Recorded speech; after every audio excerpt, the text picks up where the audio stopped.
Hey folks, welcome to Circle of Iron, where we really dissect a movie. We pick a movie that we all generally like or feel that is maybe underrated, and we highlight it by going through the entire movie and dissecting the crap out of it. So that way you walk out. If you thought this movie was whatever, you should hopefully like it by the end of the stream. Thanks for joining me. I'm looking forward to this one big time. So we're going to go a little quicker just to get it going. I want to remind everybody that every Monday, of course, is Earth's Mightiest Mondays, where we talk about 4 Avengers comics, and these are all 4 great ones. We've got Captain Marvel and Ms. Marvel appear in this one. Got some of the champions coming back. Wasp debuts new costume. Hawkeye is back. Two Gun Kid is missing. What the heck? He's like the best character in Marvel, so he's missing. We got to get him back. So be here for tomorrow, same time as right now.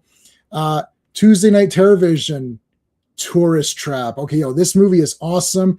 This is Chuck Connors. He has a double-barrel gun, not a rifle, and he's the bad guy. Chuck Connors is the bad guy. He's the killer, and he's bonkers insane in Tourist Trap. This is a great movie. And there's a twist. There's 2 twists in here. One twist is like a plot twist, but there's also a twist with like what's happening, and you're just like, oh, that's weird. Anyway, that's Tuesday night. Wednesday, we're back for a members stream and open talk. So the way this is going to work is we're going to have most of my co-hosts who can make it can come on Wednesday. And then I'm going to open it up to the channel members. So the super friends are going to get first crack to come in backstage and talk with us live on air. You just need a microphone. You don't need a camera. And then after that, we might open it up to the public, and it's just talk about whatever you want. He-Man, you want to talk He-Man, you want to talk about new toys coming out, Transformers, you want to talk about whatever you want to talk about, not politics or religion, but anything else is open. Thursday, I've got the night off, but Friday, of course, I'm back for Fantastic Fridays. Looking forward to this one. I haven't read these issues yet, but I see 2 Human Torches on there, so I don't know who that is. But Quasimodo comes back, and that guy's super crazy, and the Claw is back as well, so looking forward to talking about that. And then, of course, every Saturday is the most powerful stream in the universe. And this Saturday, we're going to be talking about the mini comics. Yes, stream number 2 of the mini comics. We're going to try to cover between 10 and 12 mini comics. These are awesome. They're completely different than the Filmation cartoon that we just covered yesterday. But the mini comics are now slowly becoming more of the Filmation. We're going to have Prince Adam's going to be introduced. His parents are Randor, like that stuff is going to slowly start to be introduced starting next week, and then we're alternating. So next week is mini comics, the week after is back to the cartoon, and we're going to just repeat that for a while. Okay, speaking of the super friends, let's talk to them and then let's give them a shout out. So these are the channel members. I know I have more members than are on here now, like probably double, but a lot of those once your membership restarts again, like once it renews, then I'll add you guys, okay? But for right now, we've got Dan, Sean, Steven, Brennan, Mark D, RR, Philip Story, DJ3, Digger, Jim, Quagnar, Just Joe, GT James, Backseater Rogues. We always thank Clobber in times. I'm pretty sure Clobby would like this movie, and if he didn't like a movie, I would continuously talk to him, and he'd have to just I'd force him to like it. But I'm pretty sure he'd like it on his own. So thanks for joining us. Okay, let's bring in the guys, and we can start. Now, Sean's going to be late because he knows that this movie's so awesome that he's like he's just overwhelmed by how awesome it is, so he needs like 30 minutes or so to like get his head in check. But we've got a few other guys here, so let's bring those guys in. Hey, Steve. Hey, J-Man. Yeah, it's been a while since I was the first one on. I'm used to waiting for Sean's intro before mine, so. Yeah. It's like, and then we've got Steve from Comics Asylum couldn't make it tonight. He's really upset because he loved this movie. Yeah. But he couldn't make it because of not even prior commitment. Something came up and it's legit. He's out of town. So it's not a fake Sean excuse or whatever. It's a real excuse. Anyway. Yeah. All right, let's bring in our buddy Charlie.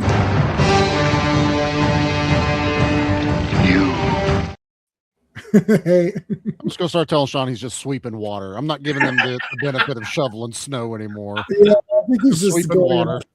Yeah. I've Oh, never heard someone so committed to shoveling snow in All my the time. All the I time. know. and I'm He- Wow. like, why does it, like, who's coming into his driveway that he needs to continuously shovel snow? Right? He's doing his parents' driveway too. That's the thing. Oh, tell him to stay home. Fuck it. Stay home. Like, just tell them to stay indoors. Don't go outside. Well, nobody's going outside anyways. It's snowing. Why would you go outside? Yeah. Why would you go outside? Hey, we still go as long as it's minus 10 or less. Then we'll go for a walk. But minus 11, you're like, Yeah, It's literally 10 is the cutoff for me. yeah. Where's our buddy Ross is here too. Where's my Ross intro that I used? Oh yeah, this one. I can't wait any longer.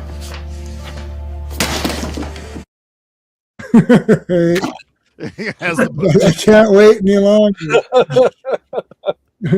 I have the book he throws. I can't believe I have the book. It'd be cool if he threw it and then. Oh, is it? Do you have it, Steve? Yeah, I do. I have those encyclopedias. They're downstairs. Oh, you're talking about the real one. No, but I have what he has, Ultimate Muscle. I have the entire thing. Oh, man. I have it's like 19 volumes or something. I've got them all, whatever they are. They're like $100 each if you can find them. My God. Are you serious? They weren't that. The Well, first one's like really expensive. That one's like $20, I think. Holy I just threw crap. $20 worth of book. put it back on screen. Let me see. Yeah, I have it. I have all of them. Yeah, Yeah. Kid Muscle. Yeah, I've got all it. It's Ultimate Yeah, Muscle. I got them all. valuable.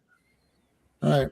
Let's say hello. There's 9 people here, guys. Make sure you hit the like, please. Let us know that you're here. We want to hear from you. Where are you from?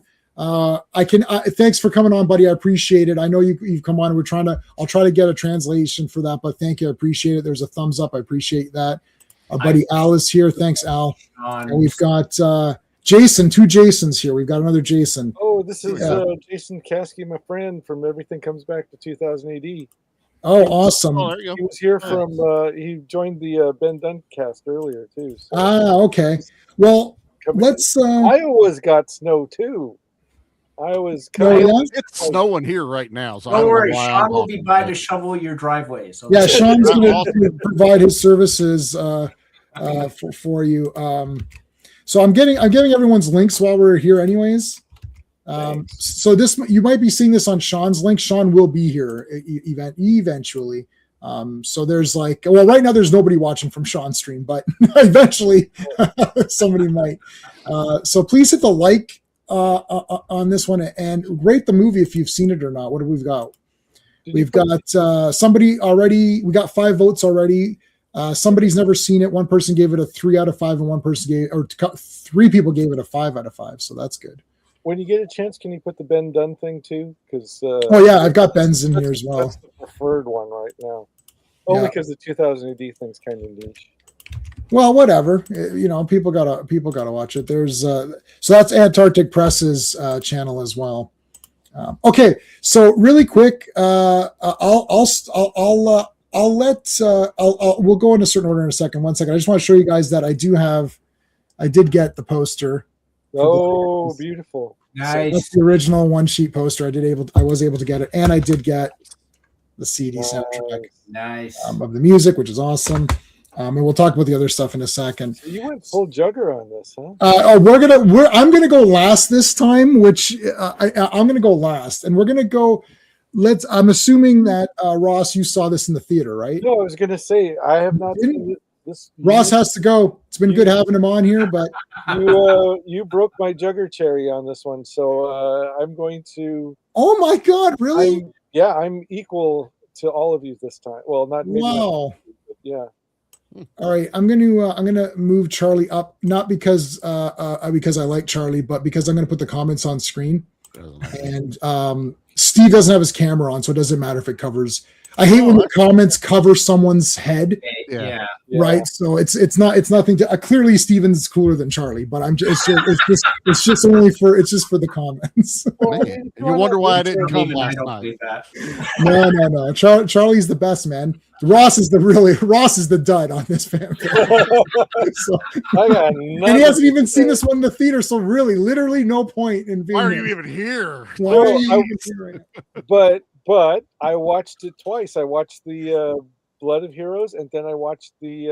I Jug, think okay. it's the Salute of the Jugger. Salute Yeah. of the Oh, Jugger. no, I saw the one that was not letterbox, so I must have watched the work print cut.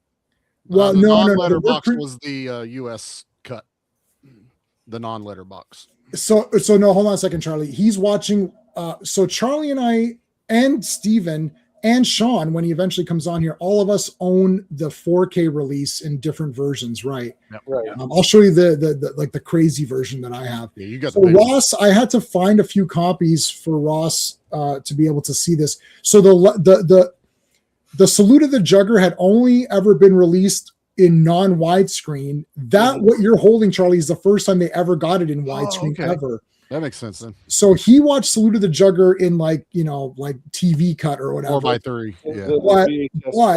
But Blood of Heroes is on there, but Blood of Heroes doesn't have the proper ending, which we'll talk about once we get to it. Yeah. So okay, hold on. So let's start with so Charlie's seen it before. So out of all of us, Charlie had seen Blood of Heroes ages ago, yes? Yep. So we'll wait on you. Let's go Steven then first. So Steven, I showed this to Steven. Had you known anything like prior to me saying, Steve, I'm coming over and I'm showing you Jugger. Prior to that conversation, did you know anything about this movie? I had never heard of this movie before in my entire life. I thought you actually said juggler for me. I'm like, what? The Salute of the Juggler. Yeah, that'd be cool.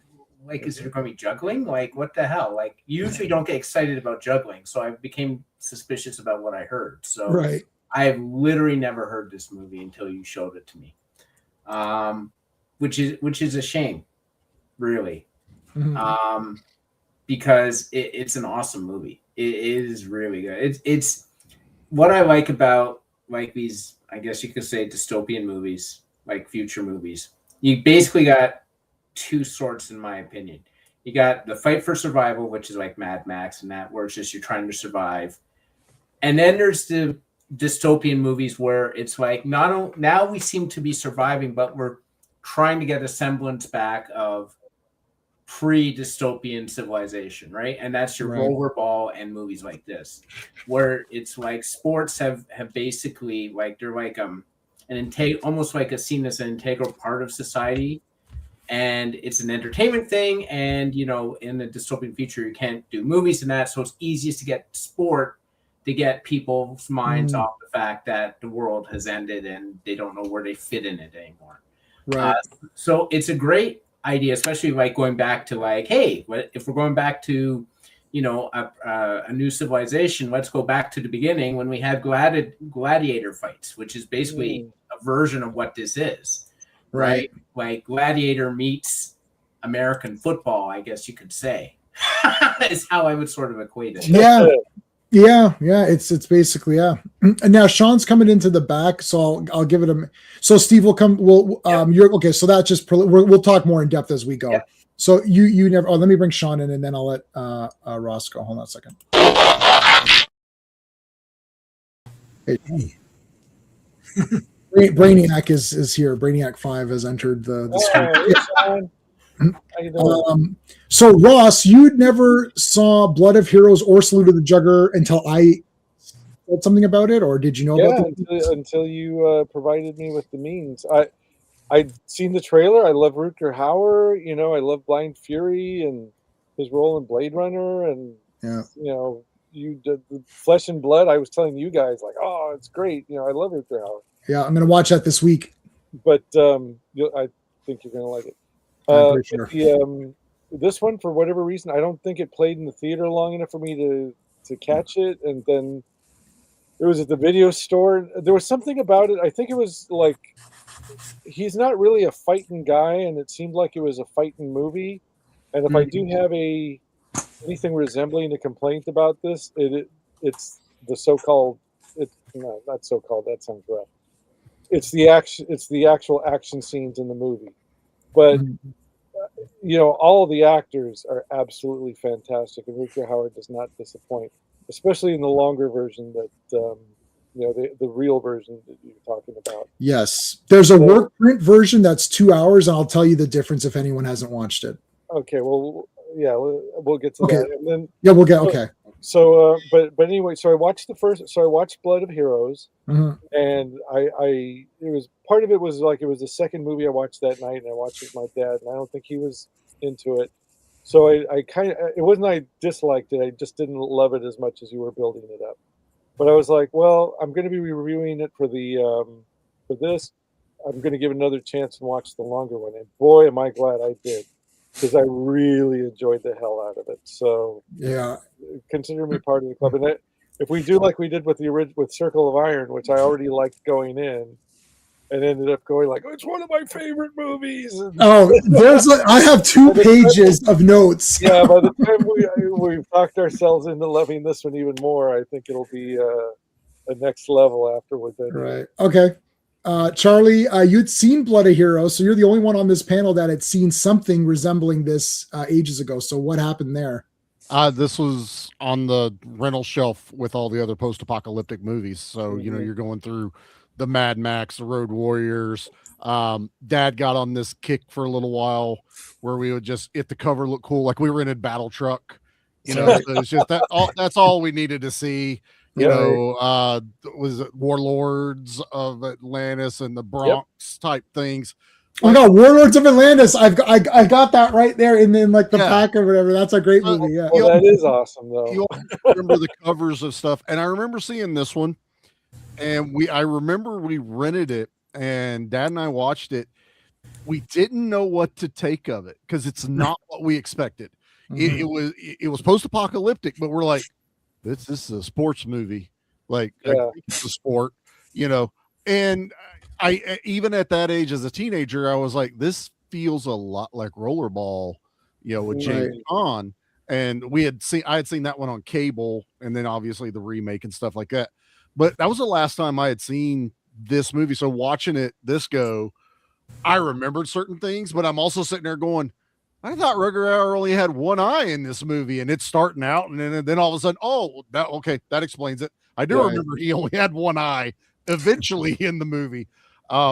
Forgot 90% of the cast aside from. Oh my God, it's insane. Yeah. When I always forget his Delroy Lindo, yeah. Lindo. I'm sitting there just like, fucking Delroy's in this. Yeah, like he was up for an Oscar this year. Like what the heck is going on? And you know, also everything comes back to 2000 AD. Joan Chen is in it from Judge Dredd. Yeah, Joan Chen from, you know, she was with the bad clone of Dredd, and and you know, Vincent D'Onofrio, who was Thor in Adventures of Babysitting and stuff like that. So, which I just watched last night again. I've seen that 100 times. I know everybody knows Full Metal Jacket, but when you see him in other things, he's unrecognizable. Like sometimes you don't realize that's the guy from Full Metal Jacket. Right. So you watch it again. And now Kingpin, which is just insane. But yeah, I had seen this probably going on 25 years ago. So, but I had just enough memory that it was still like kind of like watching it for the first time, especially because I watched the long cut. I did go back and I didn't watch the full American version, but I knew where to go to catch what was deleted from the original sequence. I watched the campfire scene that we'll talk about, and then the ending, which I now agree with you guys, where I'm like, the hell? Like, it's so weird. It just ends. You're like, okay. That's not the ending. Right. We won. Credits. So hold on a second. It's such an American ending, though. Yes. And on that high point, everyone is top of their game at that moment. You don't get the actual downer that the end of it actually is, you know. So I was like, that tracks for Americans, you know, just like, we got to win everything. We did win hockey, though. I'm just letting y'all know. Just letting you know right now. It's the only time we'll bring it up. Ours now. That's right. Miracle number 2. We got it. Yeah, the three of us Canadians don't care. That's why Sean was late. He's still been sulking all day. Yeah, his tears made the snow that he had to shovel. Yeah. The tears of the hockey fans He or was whatever. crying those salty tears. If they ever make a movie like this on the Toronto Maple Leafs, they'll call it the Tears of the Maple Leafs instead of the Salute of the. They call this Salute of the Jugger because guys win. It's just like- I had to figure out how to get that in somehow tonight. But that's me, man. That's my issue. All right. Okay, so Sean, I told Sean I soft forced Charlie to buy this because he was kind of like thinking about it. I pushed him over the edge. You forced me into the other one I bought. So Flesh and Blood is a movie that I haven't seen, and I forced Charlie to buy that, and I haven't seen it, and he hasn't seen it either. So neither of us have seen it. But I'm not just like, aware. if Ricker Howard is on sale, get it. I'm like, fine, whatever. You know what? I've seen it, and neither one of you are going to regret your. Yeah, I know we're not I going to. I know I'm not. I'm actually looking forward to watching it. So Sean owned hardware previously, but I kind of let Sean know that there was a sale on for the hardware 4K, which I'm telling you, and Charlie can friggin' confirm this. That 4K is absolutely, if you go by whatever version you had before to this 4K, it'll be like going from a garbage bootleg VHS to like pristine, like this is like Lord of the Rings or something. Like it's so clean. It's a different movie. It's a different movie. Movie altogether. It's literally a different movie. So Sean got that one. It was a 2-for-1 deal. So it's like, just get Jugger, like it's guaranteed, right? And this, and you can even see by the sharing of the screen, this movie's like crap on this version. The 4K is unbelievable. Yeah. Anyways, so I forced Sean to buy Jugger. So that's how did you know about Blood of Heroes, Sean, or no? We never talked about that. Yeah, I didn't know about it either. Yeah. I never saw that. Yeah. Okay. Rutger Hauer movies. I mean, there's a million of them, right? And I was Split like, Second.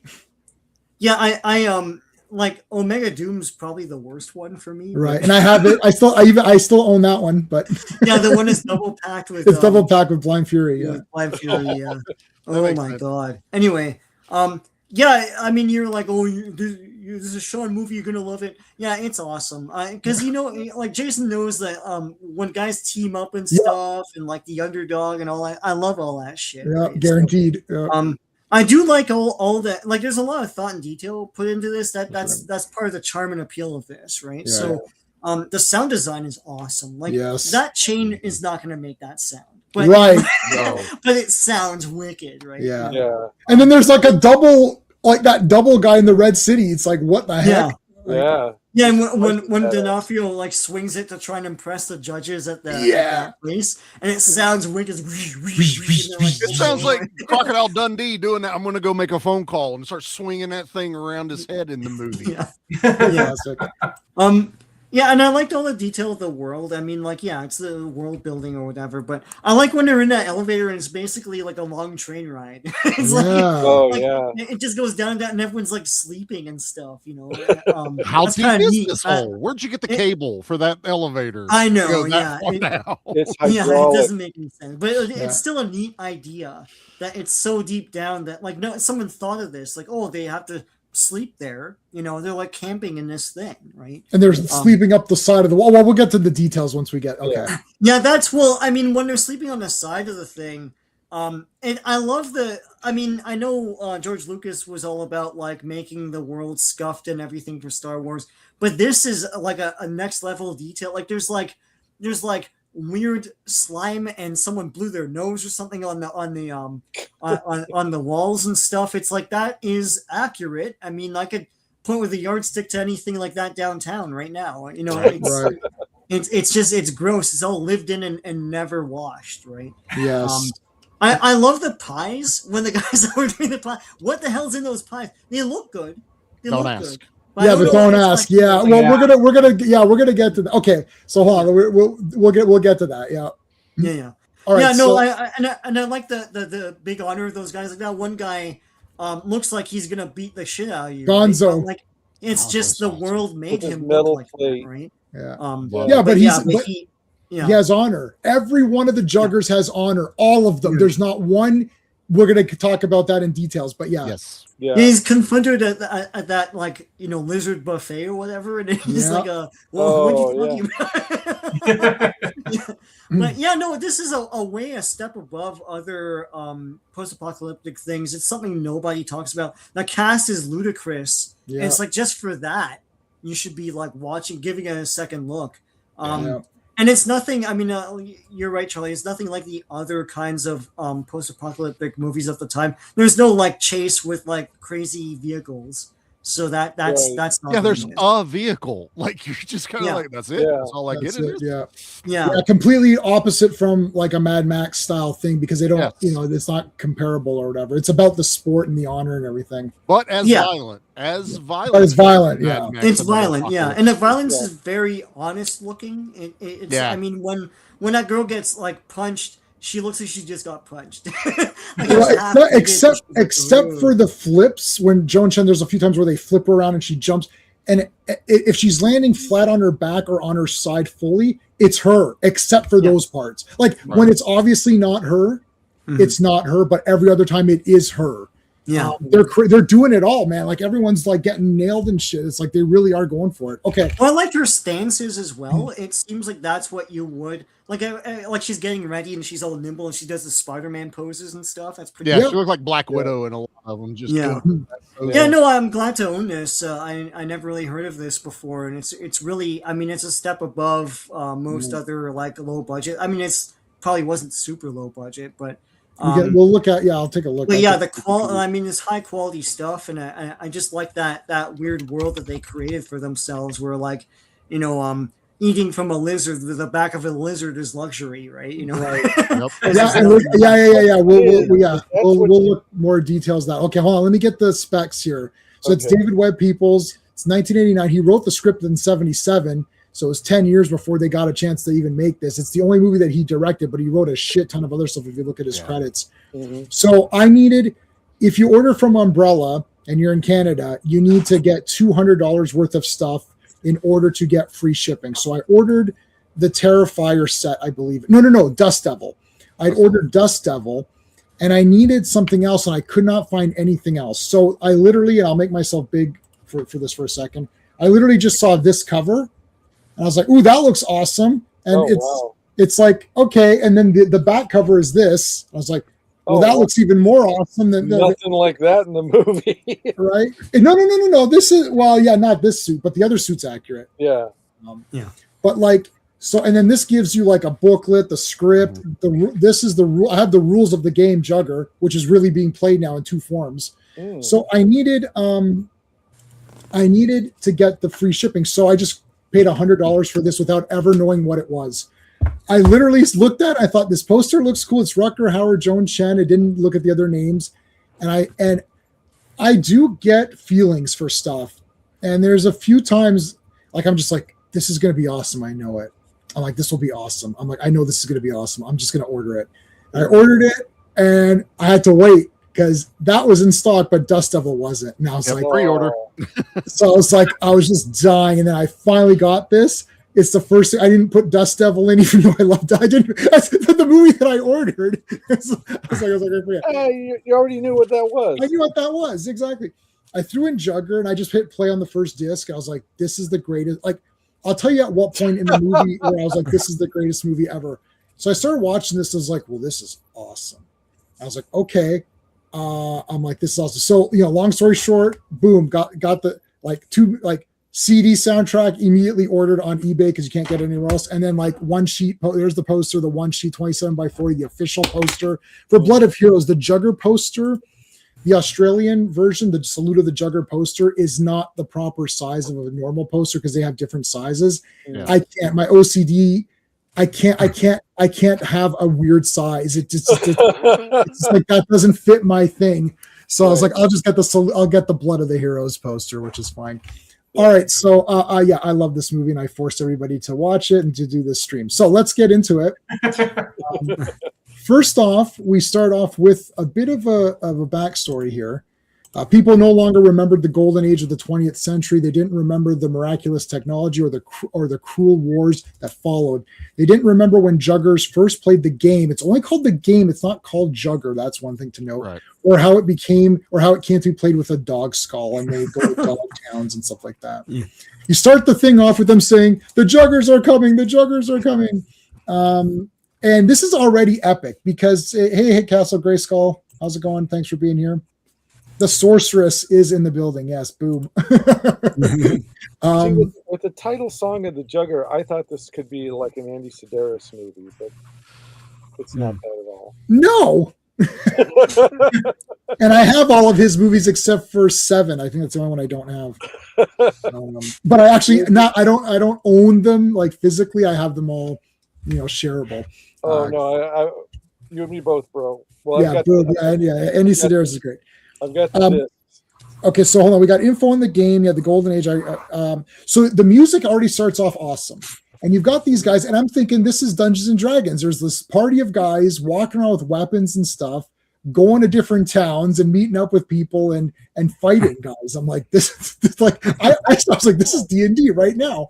This is better than the real Dungeons and Dragons movie because there's traveling, you meet guys, there's random encounters. There's literally the building random XP every time you win a bout, and you get items, right? And then like one of your party dies, then they have to roll a new character, and then the new character shows up right at the next town or whatever. Like she comes in. It's like D&D with maxploitation drag, and but you don't get Fred Williamson in a crazy looking car. No, and I like Fred Williamson, but okay, so I mean, the music sounds very fantasy epic, but a little bit industrial sounding too. They've kind of meshed it all. It's like there's clanging and drumming, and it's like they mesh those two together, so you get a sense of like what's happening. In the work print, that beginning part was longer. I don't like the work print, just in case if any. The work print has the scene with the collector guys, those guys that come to collect the taxes, and it has a campfire sequence where Gandhi explains that there was one particular Jugger match where the Quick was so out of it that he ran and scored on himself and ended the game by scoring on himself. That's what's in the campfire scene. So in the work print, both scenes are present. In Blood of Heroes, they've removed the tax collecting scene and left the thing. But in this version, Jugger, they've removed that scene and added the collecting scene back. So this is my preferred version. The only reason is because, I mean, talking about the Quick doing the other thing, that's fine. I don't really care about that. I don't care that we lost that. The work print, every scene is just a smidge longer. So when Dog Boy's injured here in this first Jugger match or the game, when he's injured in this first game, we see that Vincent D'Onofrio, who plays young Gar is his name. So Gar gives him the thing to help him walk as he feels bad for him. I mean, what we get, we see that he feels bad because he's kind of looking back and be like, oh, this guy, I kind of fucked up, right? So it's just things that we don't need. Like when they're removing Sallow's eye and stitching it up, there's extra dialogue. It's like it's like it starts with him saying, "Oh, you can play with one eye. It's fine. You just have to turn your head." Right before that, he's like, "Oh, you lost an eye. It's going to be tough. It shouldn't be that bad." Like it's just extra little dialogue bits that okay, we don't need it. Like no, it's more impactful just to cut to the crutch. Yeah, it's just like exactly. So that's with the beginning here. They show the bag of skulls they're getting ready here, but they show a bag of skulls. I don't know if I'm going to be able to exactly chapter to it. But the bag of skulls, this is everyone getting prepared. Like you think they're going to get prepared for like some sort of gladiator match, but it's actually a sport. But they have their bag of skulls that you take from town to town to show your progress, who you've defeated as your trophies. And they look at it and the guy examines it. And he's like, okay. And then, that's See, I didn't get that the first time around, but the second time I was like, oh. So let me ask you this. How many times have you seen this? Five times. And you other guys? This was my second and a half basically. Because it wasn't until the second time. Also, I had a hard time following who is who because it looks like they just all look like members of Gore when they're fighting. Right. So the second time, I was able to pay more attention. Like, oh, he's got the tire, on the face. Yeah. Oh, he's got that helmet, and The filming of it's kind of especially in the American version, because there are little tidbits cut and made faster. So yeah, it's going to be hard to be like, wait, who's that guy again? Until they fight the Red City, like all the teams look the same. Yeah, they all look like War. Yeah, in Kalka though, they're blue. Yeah, and Kalka is the first time they really get different. Because they're getting better as they're moving, towards the city. But then when they back away from it, the matches are too easy and they don't like it. And then they're like, let's go head back to the Red City. And then the guy's like, well, I don't want to go back. So just so everybody knows, it's the Quick is the person who grabs the skull. They're basically the only person who can touch it. They're the one who has to put it on the spike to win. The Slash is the team lead. That's Rutger Hauer. The Quick is Joan Chen. The Drive, that's Mbulu. That's the character's name. That's Delroy Lindo. Big Simber is the back charge. Young Gar that's what's his name? This D'Onofrio with the spinning weapon. He's the macer. He's the macerer. And then there's the coach whose name is Gandhi. So the Slash uses a busser. The Quick has no weapons. The Drive and the back charge use the ram basher. And the macer uses a macer. So the macer is the chain weapon.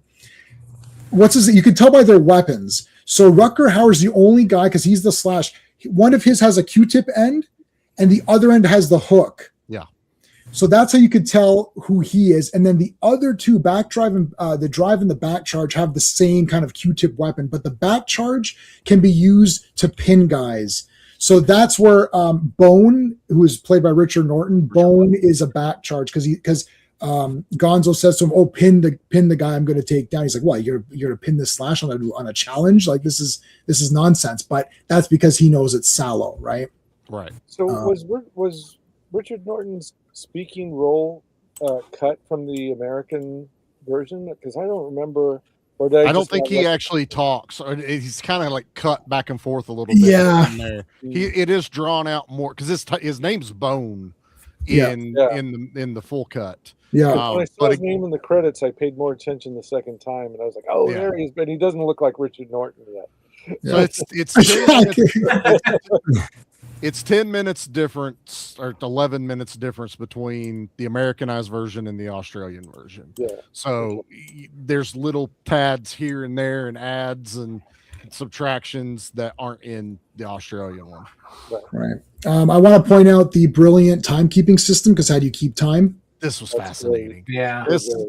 You're wondering if the guy is like going 1,000, 2 1,000, 3 1,000, clang, 1,000, 2. Like it's not every second, and it's not every minute. Yep. So it's like it was such an odd timing thing, but it was like that's that guy's job.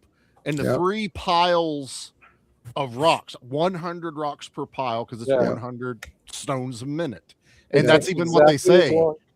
It takes exactly long to bend over, pick it up, and toss it. That's exactly how it's long. Kind of the way you got to look at it is, that also is the most boring job on the planet for doing this game. But you wonder if the village autistic person probably does it. But if you notice something, he never gets distracted by the action and never looks. Someone has to come and tap him and say the game is over. Right. So he is committed. The autistic person in the village. I didn't say that to be mean. No. Really close to accurate. Perfect job for that guy, to do exactly that.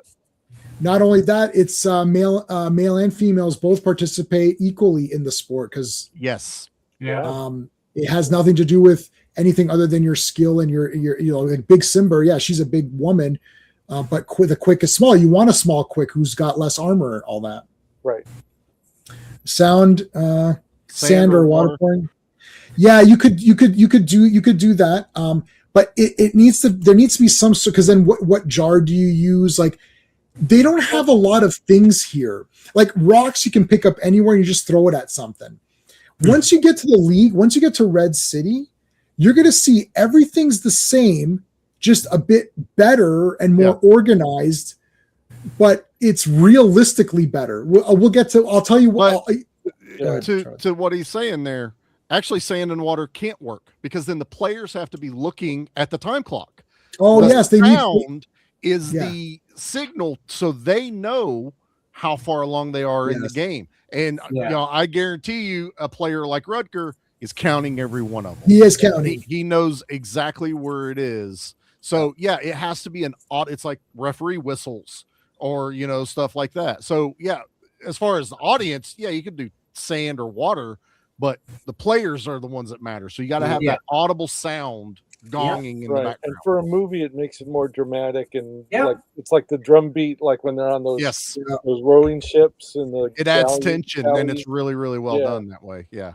And Michael Westmore worked on the thing, which is he's the Star Trek guy and all that. Yeah. That was interesting to see him. Makeup guy, yeah. I love that Joan Chen already has scars. So she's already said that, okay, she's participated in these events. She knows what to do. She's pretty decent. The parents don't like it. The parents say it's hard to live everywhere. And it is better in the Red City, but we'll see. We'll talk about that once we get there. This first match is just to introduce the game, the players, how it works. I love that he's like, I love every line by Rutger Hauer here because everything is just the bare minimum words needed to convey. It's like this is why I don't like the work print. It's a little longer, and it's better that he just says it's like we're playing like old women. That's it. It's like there isn't a big speech. All right, guys, he's the team lead. Okay, guys, round 2. We better get. There's none of that. It's like. What the hell's happening here? Right? No, I like what he says that we should be drinking and fucking by now. yeah. Like why is this still continuing on or whatever? Yeah. Work hard, play hard. The thing was like the thing that I liked the second time more was like the first time I was having a hard time getting a handle on what is this game, how is it played, what are the rules, blah blah blah. But then when I watched it the second time, it was like, I'm glad there isn't a part you have to sit through where they explain the rules and go through all that rigmarole. So it makes for a better second watch. Yeah, and there's a little bit of like, okay, so you get kind of, I mean, if you know football, you're like, okay, you can kind of get it. Okay, they got to grab the skull. Looks like they got to put on. It's a 1-round match because it's so brutal in real Jugger. So they do have real Jugger now. There's 2 Juggers. There's Wasteland Jugger and Jugger. Wasteland Jugger is played like this, but the weapons are obviously not real weapons. They're nerfed in a sense. But there is Sport Jugger where they're using foam weapons and they're spinning and everything. And it's played. I just watched 2024 and 2025. I watched the final matches. And in that one, there's many scoring sessions because it's a lot faster. And the way it works is that if you get hit by a weapon, you just have to sit down and take like a timeout break, and then you're back in the game, as opposed to being injured and out. If I know we were like correlating it to like football and stuff, it's closer to rugby. Well, I was going to say rugby.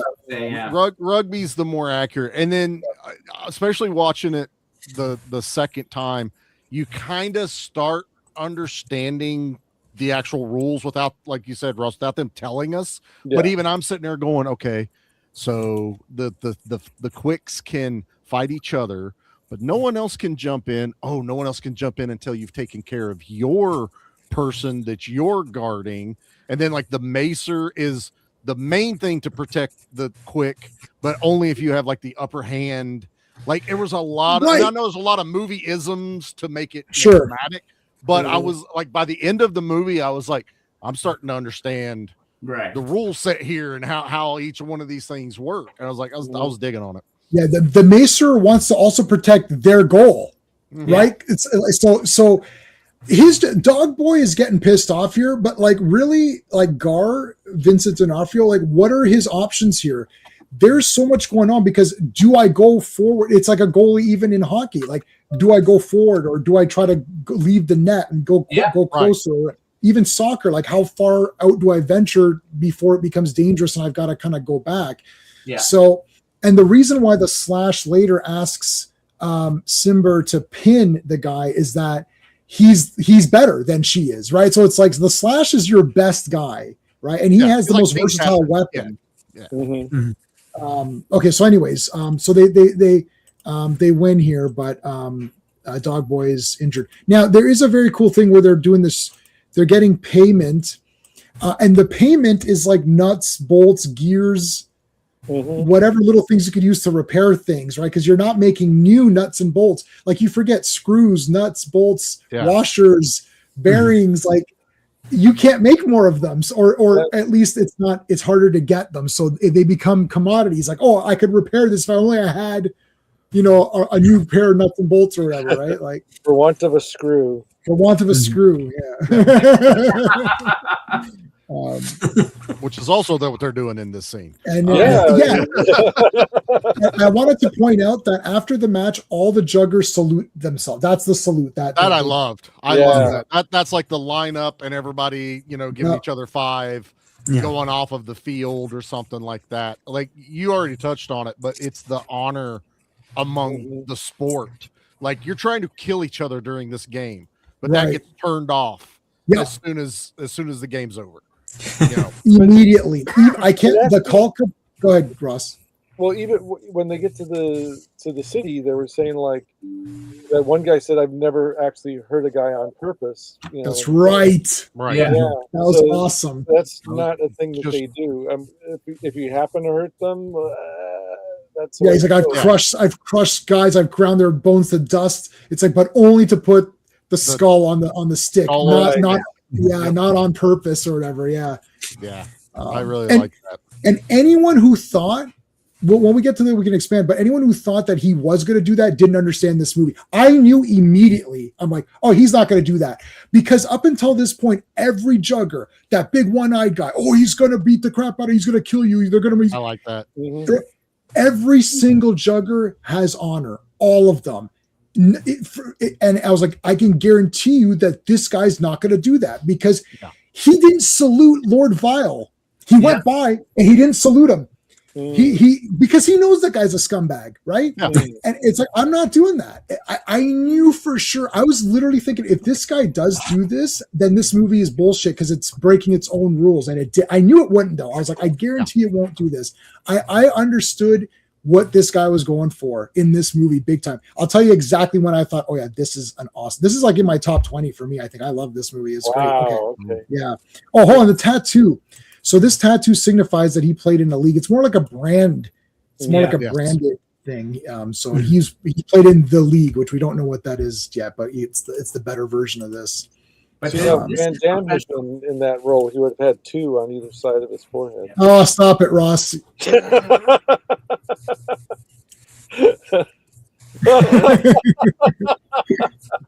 Like, this is professional sports, right? Like, they are playing like professional sports today. There's no blood feuds in professional sports either.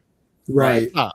Just literally, like, it's about the competition. Everything. You see MMA, they beat the crap out of each other, and then at the end they hug it out. Like, it's it is. They're eating dinner together at the end of the game. It's exactly that. Yeah. Like professional wrestling, which is more of a theatrical than a sport, but you still have the same thing. They beat the crap out of each other, and they're hugging back, and they're meeting up for dinner afterwards.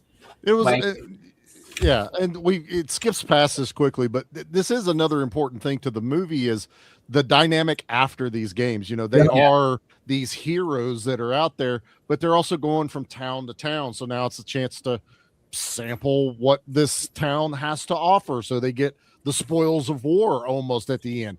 Good food, women, men, it didn't matter. They were all, for a minute, I thought the tall chick in there was looking at the other girls, and then they were like, well, no, there's the dudes. I was like, I would have been fine either way she went, but there's like, oh, I was looking for the guys. Like, you have all these girls for everyone. Where's my treat because I'm a female? Right. So they had them. The dudes look pretty sad though. They did. Right. They get sadder and sadder as the movie goes, but they're pretty slim pickings. Interesting to note, Mbulu, Delroy Lindo is actually gay in the script. Really? Yes, that just got cut out because 1989. That's it. So here's the thing: I didn't need that though. I didn't need it either because I don't like. You could have told me he was a religious man, and that's why you never see him partake of the spoils. Also, he looks fucking awesome in this movie. Yeah, I know. Those scars down, that was, and then you're gonna be all thread. all white thread. I was like, it's such like almost like a racist joke, but it was funny because then Delroy laughs too. So like, everybody's in on the joke. That caught me off guard. I was like, that was a good one. I've got a question to ask later about a term, but one term. What I like about a movie is they didn't just create the sport from scratch. They created the lingo and slang around the sport, right? So the juggers, he says, oh, you didn't put the medal up. Put the medal up. Like that relates to putting up your macer weapon and swinging it and protecting me. And so it's like, they didn't, it's like hit a homer. Like, what does that mean? The fish hook. Yeah, but you know what he means when he says it. Yeah, isn't that genius? Like, someone have to think of the lingo. Because, like, if someone doesn't know anything about, let's say, baseball, and say, oh, that guy hit a homer, someone's like, what are you talking about? Oh, it's a home run. What does that mean? Which guy's homer? Right.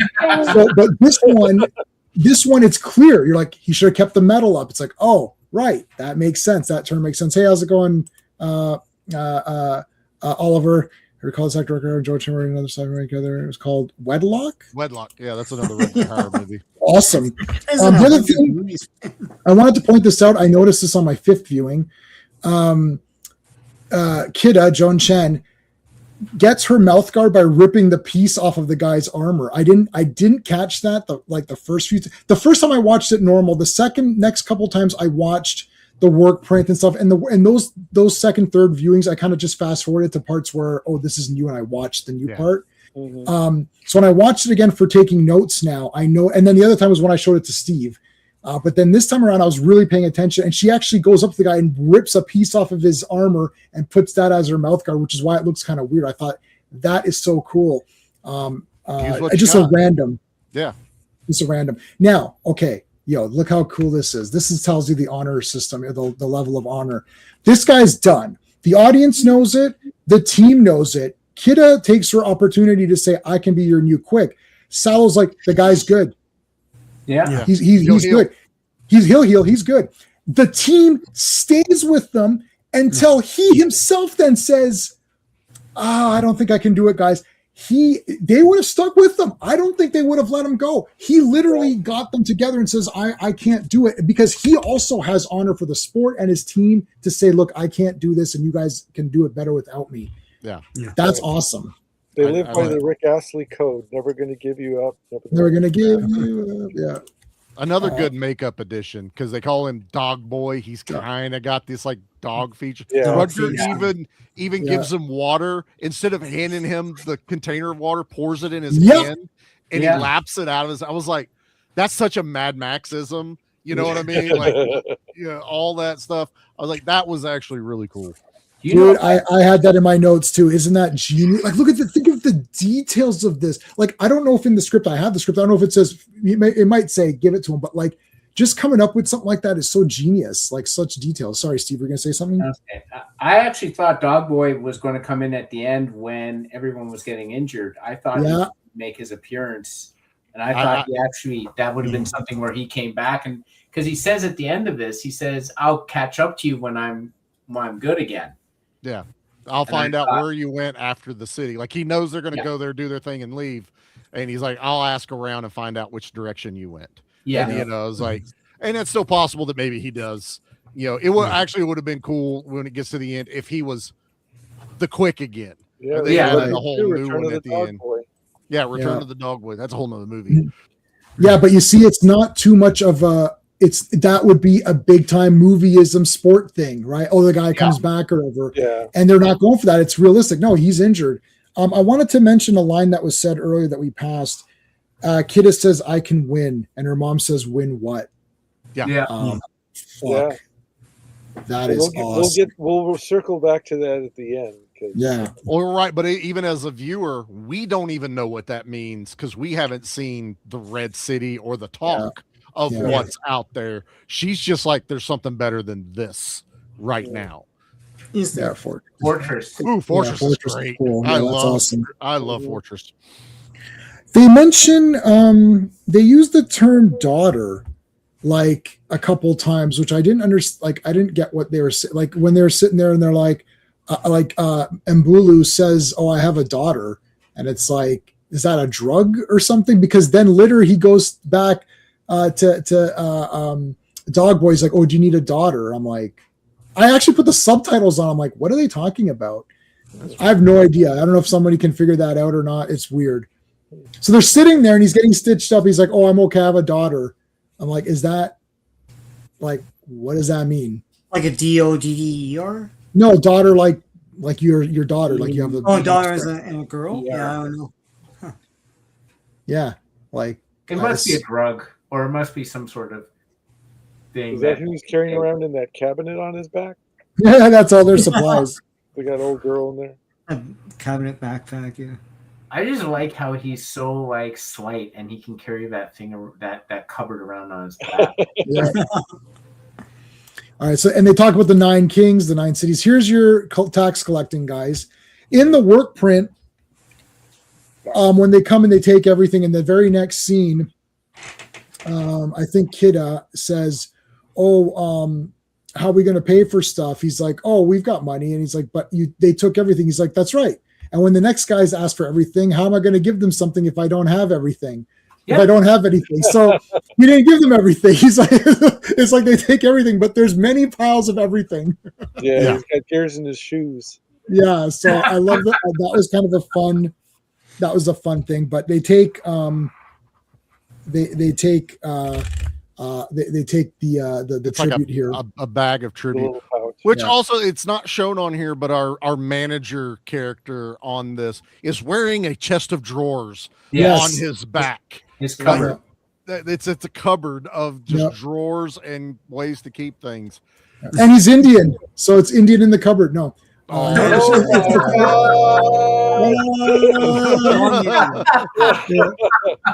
the actor's name is Gandhi, and they're just like, just use your. That's a cool name. to just keep that as the character name. So he was supposed to be he was supposed to have a Japanese name that means old fart, and I think one line alluding to that old fart makes it in the work print, like. So I don't know what it was, like a Japanese term that means old fart. So that was his name. And he's like, what? Why am I called that? But okay, just use Gandhi. Who cares? Yeah. So they also mentioned the one-eyed guy from Kalka, and Rutger Hauer becomes a one-eyed guy. So that's just a nice random thing. Yeah. It's actually the opposite eye as well. But all right, so they take their thing. That's the one vehicle you got to see right there. That's it. And it doesn't even drive away. It's like you hear it, but it doesn't do anything. Yeah. So we talked about this earlier when J-Man was talking about like what was added and what was deleted. I actually don't want this scene. This scene doesn't matter. Like, why would they spend the energy to go out and hope you're going to run into someone to collect taxes? Why are you going after all these like outside dog towns, they call them? Right. Like, they have nothing. Why are you going for it? And then it also messes up Dog Boy in the next scene after this, because as soon as this is over, it cuts to Dog Boy sitting on the ground telling everyone that he can't move. And it's a very weird cut. It goes from this to everyone standing. In the American cut, we get the campfire scene. And then it cuts for the night, and then it cuts to him waking up to the realization it's now morning and his leg isn't better, which is what he told Rutger Hauer. It'll be fine by tomorrow. You know, so as much as I think that thing looks cool, these guys mean nothing to me. They don't even come back and play anything to do with the Red City later, other than the 9 Kingdoms. That we also don't get any backstory on the 9 Kingdoms. No. So I would say for me, you get rid of this, put the campfire back on, because it is a bonding moment talking about something of the sport and stuff like that. So that's my 2 cents on. I would prefer both. I would prefer both scenes, but I would go for that too. Let the campfire be after this. Yeah. Yes, but I like this scene, and the reason why is because these guys do appear later in the Red City, and when he walks by them, he kind of like is like off put a little bit by them. You'll see, I'll point it out. I only noticed it now. I was like, oh, there they are, because I was looking at their coats, and you can see these guys. My impression was that they accidentally came upon them and said, oh, they're here. Well, let's take some of their tax. Let's take some of our tax money. It just seems like a lot of expenditure of resources. Yeah, I agree with that. You know what I mean?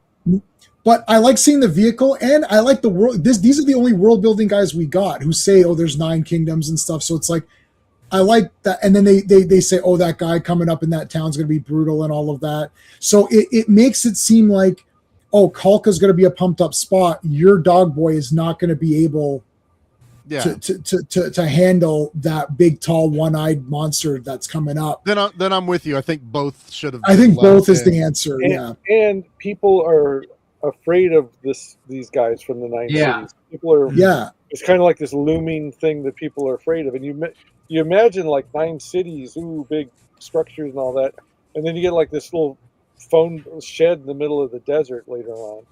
Yeah, and like it's an underground city. Yeah, like clearly the Juggers could beat the crap out of these guys. Like, but they don't. So there's something going on that we're missing. Like, why are they kneeling down? Like, why are you kneeling? They come up saw them be badasses, and then these guys come along with their little vehicle, and they're like, "Oh shit!" Well, I feel like they're a necessary device because you can make the argument, like, if the Juggers just keep winning in the Dogs Towns, why would they not be elevated? Why would they not be, right? More. Yeah, so these guys are still on top or whatever. And you need that device to keep them down. Mm-hmm. And it's just a perpetual wheel of having to move from town to town, because there's always a chance that, whatever wealth you get, these guys are going to take. And that's how they keep the population down and keep them needing to circulate through the dog towns. It's because these guys are around who could just rob them if they want. On your note there too, it kind of works too if you wanted to be like that the Juggers are so revered and renowned by the normal people. Us as an audience, we feel now they're untouchable as they're progressing. So this is kind of a moment to be like, oh wait, there's a hierarchy here. Yeah. And now it kind of leveled the playing field for the audience to realize, oh, there's something above the Juggers. And that's why later when he goes, you're almost treated like one of them. Yeah. Right. Yeah. Like if you're in the league, you're almost one of them. You're not quite there. Yeah.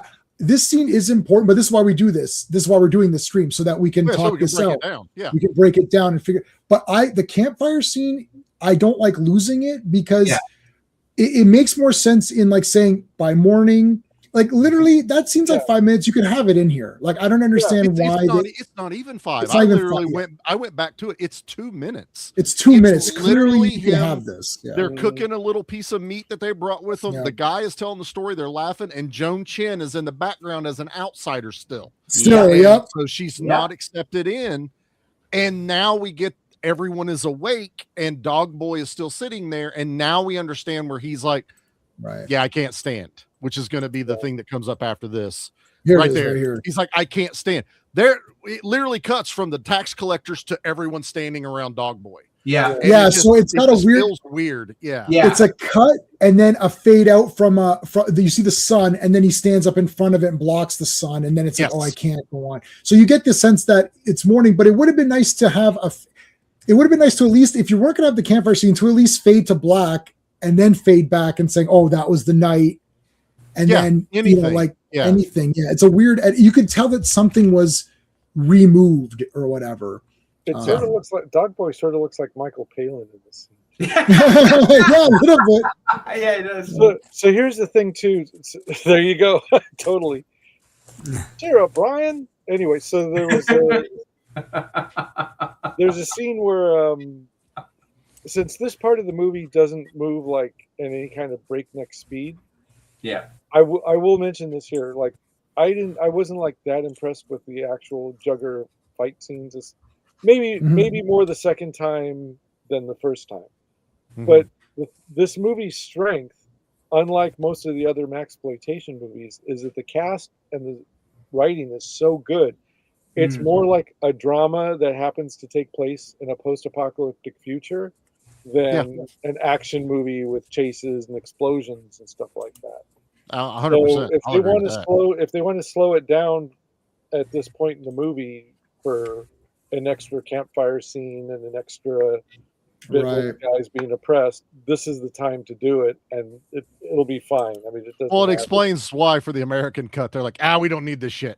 Yeah, the American cut for the 80s would be like cut. Yeah. And end on a freeze frame at the 5 minutes before it actually ends. Woo! Everybody jumping up in the air. Yeah, there's a whole shit ton of stuff after the fact. You're like, wait a minute.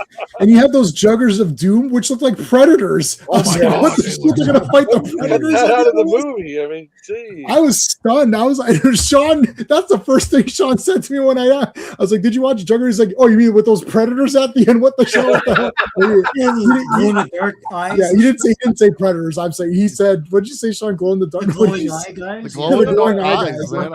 I was like, it's Predator at the end. Better ending than Predator Badlands. The Predators are coming at the end. Yeah. The Predators are coming. The Predators are coming. So here's Joan Chen. This is just practice. So get to learn the game a little bit here. Some good Also a bit of lessons, like an audition too for her, I think, a little bit. Yeah. a little bit. Yeah. Take it to the limit. With a good montage song going on. But like you got to see Gandhi get in. Now this is a little bit of foreshadowing because Gandhi came in there for a couple of hits. Yes. Yeah. It's like, whoa, he might be someone to watch for. All right, they come to this town. This is Kalka. Now they're all in blue, and there's like these monks back there too. Eh? Did you see the monks? Like there's these monk guys. Oh yeah. Hey Dan, Oh, what's up, brother? you gotta watch this movie, Dan. It's awesome. Just buy it on 4K. It's like Yeah. $60, but it's Worth it. You can trust me, man. On this. trust Back your me, piggy bank. buddy. Just do it. Trust me. So, all right. So yeah, Man, everybody's doing it. That's right. yeah. So where's the one-eyed guy? Well, we can see him better later. Yeah, he comes up a lot better later. you It's can like see a him- real quick him getting armored up beforehand. Yeah. And this is there- where we see her doing a little bit better. Yeah. You know, like she's getting her, forget the pun, her feet under her, learning Right. a little bit more about what her role in this is. Yeah. And he says, he's like, oh, you did pretty good. It's like not bad. So that's like super high praise or whatever, right? Yeah. Yeah. And now she's looking for someone to have fun with, and there isn't anyone. So she just, there's the one-eyed guy. Doesn't There he is. He looks so Rutger cool. Howard come into the like? There's like more than once when he comes into the tent with like some other chick, right? Where he's like, Yeah, because whatever town they're in, they just get whatever chicks are available or Yeah. whatever. right, Um, the Jugger groupies. yeah. Well, it's like the town. You basically can do whatever you want in the town if you win. That's sort of what it is. Yeah. Yeah. Well, and they're lining up too, so it's not like anyone's forced into this. That is So, a good point, Charlie. yeah. It's almost like it's an honor to get with one of the Juggers. Yes. Hell, it could be how they keep the bloodlines thinned out a little bit better than mixing in the town. Right, because the one kid here is disappointed when he's not chosen. Like he was like, "Oh, I wanted to be chosen, but I didn't get chosen." He's actually sad. Yeah, it's a good thing. Like, remember, like this isn't like there's nothing bad going on in that way. It's like, yeah, they want to do it. It's part of the ritual of all of this. Right. And you thought that they were going to beat each other up, but they're Juggers and they hug each other because I love this. this I is loved awesome. It was so good. Because doesn't Rutger make this goofy face and he makes the guy Yeah. crack up? Yeah, he makes fun of his eye. Like he blinks his eye like you're missing an eye, and then the guy's like, "Oh." He's Yeah. also like half drunk at this point too, and he's just like, I don't want to have to fight this guy drunk. Look to him. Oh, Now, Rutger Hauer here, Sallow, says that two Juggers can't make love because the scars rubbing on themselves. It's like it's uncomfortable and weird, which Ew. later he then says, I like scars, yeah. Yeah. which is cool. Then you got the montage. Every sports movie needs to have we're going through all of the players, right? Like Training. different teams, training, different teams. There's like the rain battle. There's like the big sunset battle. Yeah. Yeah, there's the rain battle's really battle. cool. I like this one. Visually, it's just really cool. Yeah. Oh, I want to point this out too, just for the 4K people. The 4K cleaned, like they didn't just put it on 4K and then they went home with they went through every single shot and they showed this on the making of the 4K, like cleaned up everything. They got the cinematographer back. I was gonna say Oh. he came back to do Wow. this too, to supervise everything they did. Yeah, So no, like it's gorgeous. yeah, But it's not so polished that it feels Right. fake again, which Yeah. James Cameron did. This felt just like film, like you were standing there watching this happen in real time. It was really well done. Yeah. All right. So what was my next thing? Oh yeah. So Silk. They talk about Silk in the league. They don't. There's not. You get a little bit of backstory slowly with Sallow's character. There's the disappointed look of Joan Chen with like all these goofy guys. There's the. This is where she gets with D'Onofrio. Yeah. I love Rutger Hauer's reaction to this entire thing. Yeah, he just doesn't care. He's like so relaxed about, like you thought they were in trouble or something, and he's like, now look, you can't even see this properly here on the 4K. This is crisp as hell. Like the blacks are good. His mouth detail. You see them detail. This movie's rated R, language and violence, no nudity or anything in this. No. But you see everything in the 4K. It was kind of, again, it's like watching the movie again for the first time. You know, just even on an old CRT on a 27-inch television, you can see shit. Like look at this. This is just like VHS first, right, Charlie? So this was all VHS first time I watched it.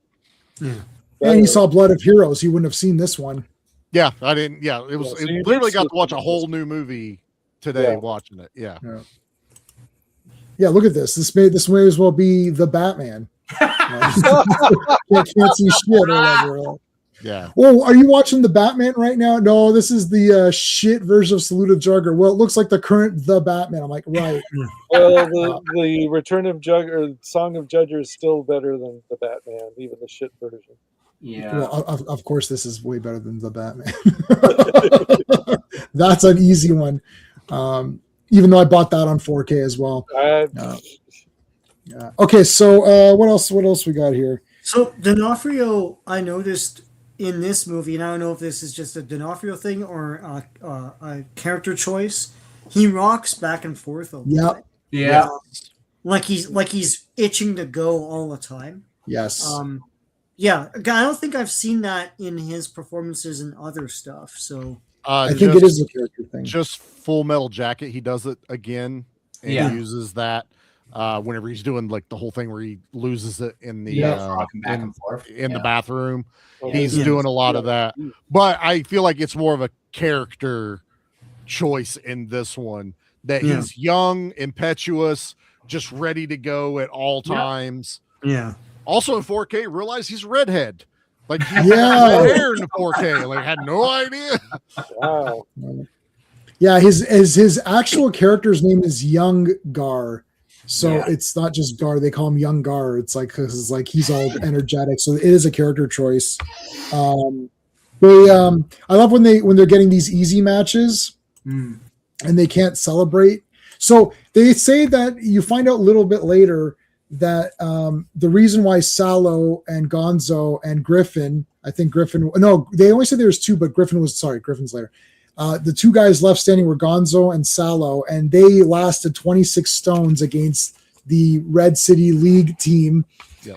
And that's why they got the attention of the league at all. And they're like, 26 stones, that's nothing. And it's like, he goes, well, no game ever lasted that long. So they thought we were like pretty good. And then in this one, they say that they beat them in like whatever stones it was, a few stones. And the guy's like, well, he goes, we can't celebrate if it wasn't a win. Like they didn't even win. It's just like, yeah, we destroyed them. It's like, what was the point of this match? Yeah, I think they make the comment of like, well, we're just D'Onofrio's like, we're just that good, and Rutger Hauer goes, are they just that bad? Right. Like they just suck that bad. He's not pumping themselves up because it was too easy. Yeah, there's nothing else to, there's nothing to celebrate. I love this outside part here where they're just walking around. This is awesome. This beach scene. I like this is like opal. Yeah. Yeah. It's friggin' You can really see the chest of drawers this dude has to carry this entire movie. He looks like Patsy. He's Patsy from What's it Holy called? Grail. Holy Grail. Oh yeah. Except there are Just no missing the coconuts coconuts. left in this post-apocalyptic future. That's You're right. using coconuts. It's like, where did you find? We found them. Found them. What do you mean you found them? Yeah, what do you mean? This is a temperate zone. All right. So yeah, he finds the opal here, which is super cool and just random. Then he gives it to her at the end. Spoilers. And actually, that's what this place is known for is opals. This Cooper something or another in Australia where they filmed it Oh, I did not know that. Oh. is a main place to find like opal gems and stuff like that. Oh. They wanted to film it there because every movie had been filmed in the American deserts or any of the famous deserts. They went here kind of like how Peter Jackson went to New Zealand for Lord of the Rings because nothing like this on film. Yeah. And it kind of feels like this doesn't feel like Earth. No. It feels like an alien planet as you're watching it because it just looks so odd. And I really like the backdrop of this movie. Yeah, that's awesome. Yeah, it just looks cool. It's like a different, like it's just like a different world or whatever. I mean, it's just so cool. So there's the opal again, and here's where you know what I liked here? The daily routine, cleaning Brushing your the teeth. Yeah. Like how would you do it? Right. So they've all got little rings of things. So it's like, I guess that's like your toothpick, toothbrush. Like everyone's got their little things that they do, and a morning routine. Someone, he goes and does what he's got to clean himself up a bit and whatever. That's kind of neat. That's a lot of details. You don't have to do that. It could just fade to the scene. Here's where Sallow decides to go face the team, the league team. Yeah. The Red City League. And Big Simber and Mbulu are not excited about that prospect because they're the older players. Mm-hmm. And they keep saying the league is a different game. Go ahead, Charlie. Well, I was going to say, this is also during the walk on the beach. It was Joan Chin's character and Rutger Hauer talking about playing in front of there and getting noticed by the league. Like that's the next level up and how much she wanted to do it because originally that was not their plan. Because we find out Rutger Hauer was banished from the league play and from the Red City. So he was just on to the next game. It was Joan Chin's character and D'Onofrio to a lesser extent being like, well, what's the next step up? We need to do the next thing. And then he decides like, F it, let's go do it. And Delroy and Cinder are not in on this whole idea of even going there because they know what's going to happen. So there's a lot of going on to this decision that he makes. And you can see Big Simber and Mbulu are like pretty scarred up. Like she is just being like burned or something. Like what the hell? He's just been scarred to shit. He's all thread as she hides half her face in a lot of the movie. Did you pick up on that? Like especially when she goes to pick up the dudes, that she has that head thing and it comes over that one side of her face. I was like, that's interesting. And then, they're happy to go for the easy money, just wandering around. And picking up some. They're surviving. Yeah. They're also top of the game. So it's kind of like, we're there. What else do you want us to do? It's much easier.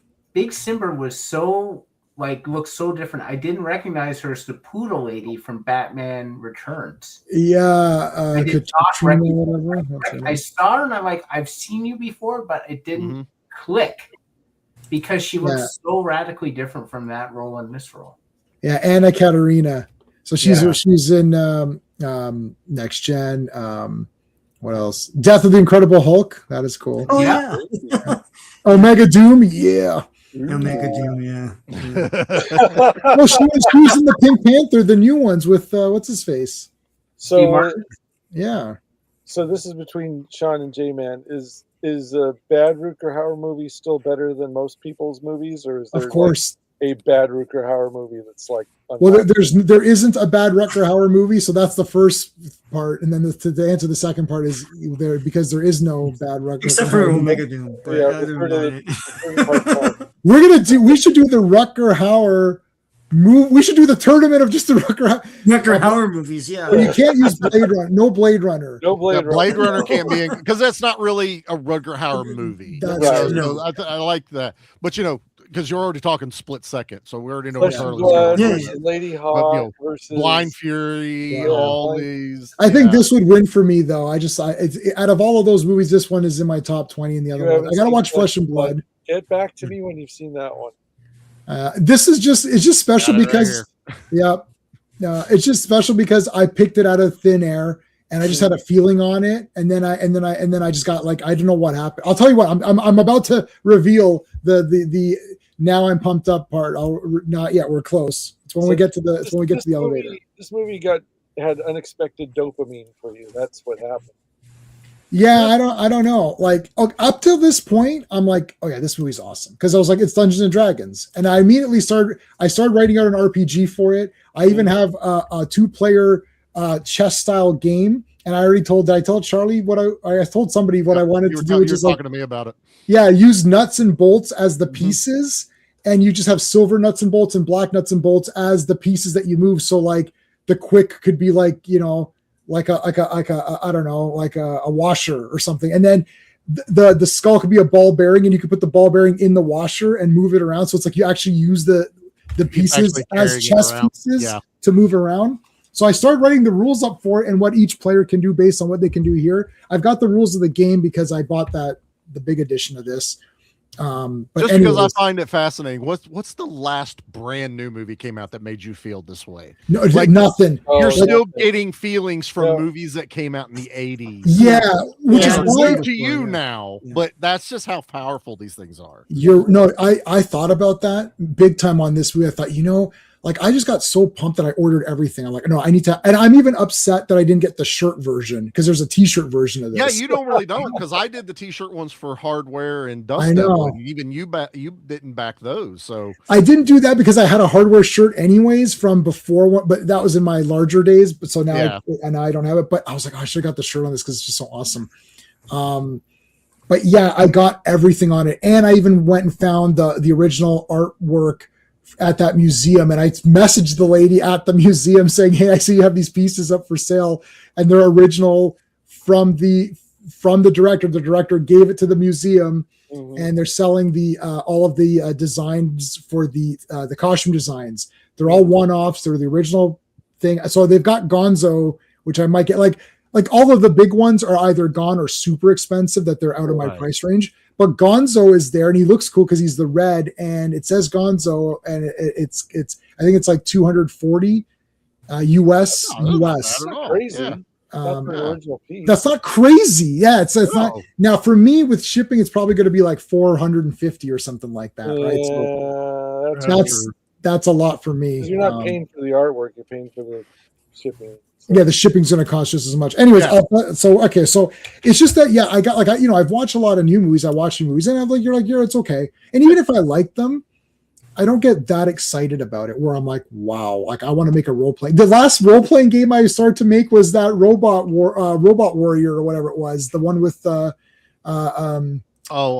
Remar. James Remar. Yeah. Robo Warrior or whatever. That was awesome. But then this movie just took this over because it actually has a game element and it looks like D&D and there's weapons. I know every weapon, what they do. Okay, so let's continue on. So now they're waiting to do the of course they're going to go. Is there anybody on this panel that didn't think that they weren't going to go? Like, of course. It's like, of course they're going. They're like, we don't want to go. It's the finale, right? Because it's 45 minutes into the movie. Of course they're going to go. Yeah, we need an Act 3. It's like, So this is what gave me the idea, right? Because they're playing chess with these. These are all like attachments. It's all sockets. It's all sockets. Yeah, it's all sockets. So, yeah. Which is wicked, right? Is that an hourglass? Yeah. So there's a sand hourglass. So there's how they would take their turn on how much time each one's taking it. Those are some kind of just whatever tile thing they did on the bottom. But you also got to look at it this way.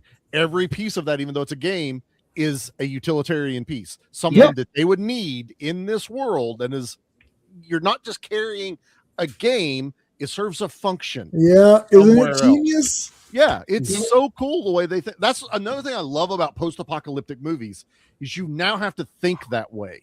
You know, it's not just nothing is out here and we got to search for water. Now it's using all of the resources. You know, Rutger Hauer's helmet in this is tires, like little wagon tires that he's gotten cut and bolted on and stuff. So there's no cars, but there's still nuts and bolts. There's still things you're gonna need these tools for. And it fascinates me. What I find funny is every game is still timed. In a post-apocalyptic world or dystopian world, or whatever you want to call it, you have nothing but time. That's true. Time is an abundance. Yeah. But they still treasure time, and they still say we can only do this for a set amount of time before we have to move on to the next thing. Even though what is the next thing? So it's really interesting that, like, I get the Jugger game being timed because you can only beat the shit out of each other for so long before everyone's dead. Yeah, exactly. This is a chess, like this I equate to a chess game. This is a, you know, like you said, Charlie, like great point. It's utilitarian, but like this is not going to destroy everyone if you're playing this game, but they still need to time it because they still need to move on to the next thing. It's this is world building. This is world building 101 right here. This is 8x12, so it's not the right thing. And is H mean horse? Okay, in 4K you could see this way better. But this is a Q for queen. This is a B for bishop. This is an H for horse, or what? Like what other knight? They wouldn't know it. Maybe they didn't know it as a knight. Yeah, isn't that? They found something and it's a horse. A horse. Thing, yeah. Isn't that absolute? Like, I mean, think about the details and how someone had to paint this on. It's not an accident. Like, what I'm saying, what I found this movie so brilliant is that everything that I was noticing while watching, I'm like, whoa, someone thought that through. The timekeeping. Yeah, shit. Oh my God, how would you keep time? Right? There's 3 periods. Oh yeah, okay. Someone had to think and take white out or something and put an H on that. Yeah. So that's a horse. Why is it a horse? Why wouldn't you put knight? Because I know what it is, but the guys in that time, as Charlie just said, maybe would not know. They just found things like, oh, it's a horse. Okay. And they probably they made a chessboard as accurate as they could, but it's not accurate. It's too long. No, it would be a totally different game now. Like they don't know the nuances of chess. Right. So they've just figured it out through time, or they found a book or something like that. And also, I mean, this is not a very good version of it. We're also got to realize there's black pieces and chrome pieces. Yeah. So there's still 2 different colors yeah, of how everything's working on here. So, and it could not be chess. It could just be they've taken these ideas of chess and made a completely different game. Yeah. That could be Risk. We don't know. Yeah, we don't know if those thicker ones mean something, or right. Yeah, that's true too. Yeah, I'm just assuming it's chess because of the configuration or whatever. Right. But it could be anything, but it's fascinating. The fact that we landed just on that, allowing us to talk beautiful. About it. There's a red hair on that too. Yeah, there's red hair of D'Onofrio, oh my God, man. Adventure Team G.I. Joe. Yeah, it does look like that. You're right. I was going to say Norman Osborn in the old Marvel comics, but it's definitely G.I. He's got Joe. The scar. He's Adventure Team G.I. Joe. Oh, he does have the scar. Oh, nice. Where's the eagle eyes? Maybe that's it's all intentional. I love Here's where they talk about the 26 stones we lasted the longest. Yeah. So continue on. The only way you find out anything is through when they speak, by the way. Like, nobody says we know what a quick is because it's constantly referred to and she's the new quick. So that's easy. The slash is said because he's the leader. They say, oh, put a pin on the slash. This guy's a slash. Okay. So Gonzo's a slash, and you know that him and Salo were the 2 best. So they're the same. The other guys, he says in that when Mbolu and Simber say they don't want to go, he's like, we'll find a new back charge and drive a drive in the next town or whatever. Yeah. That's and so then you're like, oh, that's what they're called, right? Yep. Also, we haven't done it. Rutger Hauer has lost his eye at this point too. Yes, sorry, we kind of glossed over that. Well, it happens so fast too, but he kind of gets hooked by the other slash, and it's again, this isn't meant as a pun. It's a blink and you miss it kind of thing to realize what happens. And then they're stitching up his eye, but again, I was at that point where I went, That's it. I remember him only having one eye in this movie, and I totally forgot that it actually happens during one of the matches in here. All right, so here we go. We're almost at the part where I'm like, okay, this is awesome. I already thought it was awesome. So they go down to the Red City. They have to pay some tribute to get down there. They're going down, and it's like this long ass thing. And as they're going, they're seeing that there is some sort of civilization. This is one of the reasons, same here, but this is why I like Thunderdome as well. I like functionality of Thunderdome. Like there's guys underneath shoveling pig shit to get the methane and all. Like someone had to sit down and write on a piece of paper, not Bartertown. Okay, action. No, hold, whoa, wait. How does Bartertown work? I don't know. Who cares? It's a movie.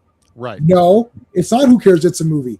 How does it work? How do they move that? Are we going to put windmills in the background? Are we going to do like where are they getting? Is there no energy? It's kind of going to look dull on film if we do it this way. Yeah. The thought process of how we get there is amazing. Yeah. Once we see this city, because the whole movie, so guys in chat, there's not as many people now, but if you're watching this on the replay, I appreciate it.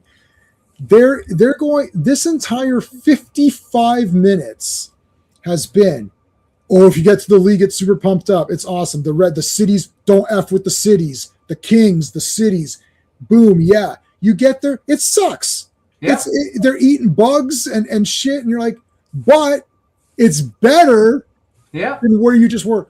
This movie could have easily, like you're thinking it's going to be the Dome in Logan's Run or something. They're going to get to this awesome place. It sucks. It totally sucks. Yeah. Right.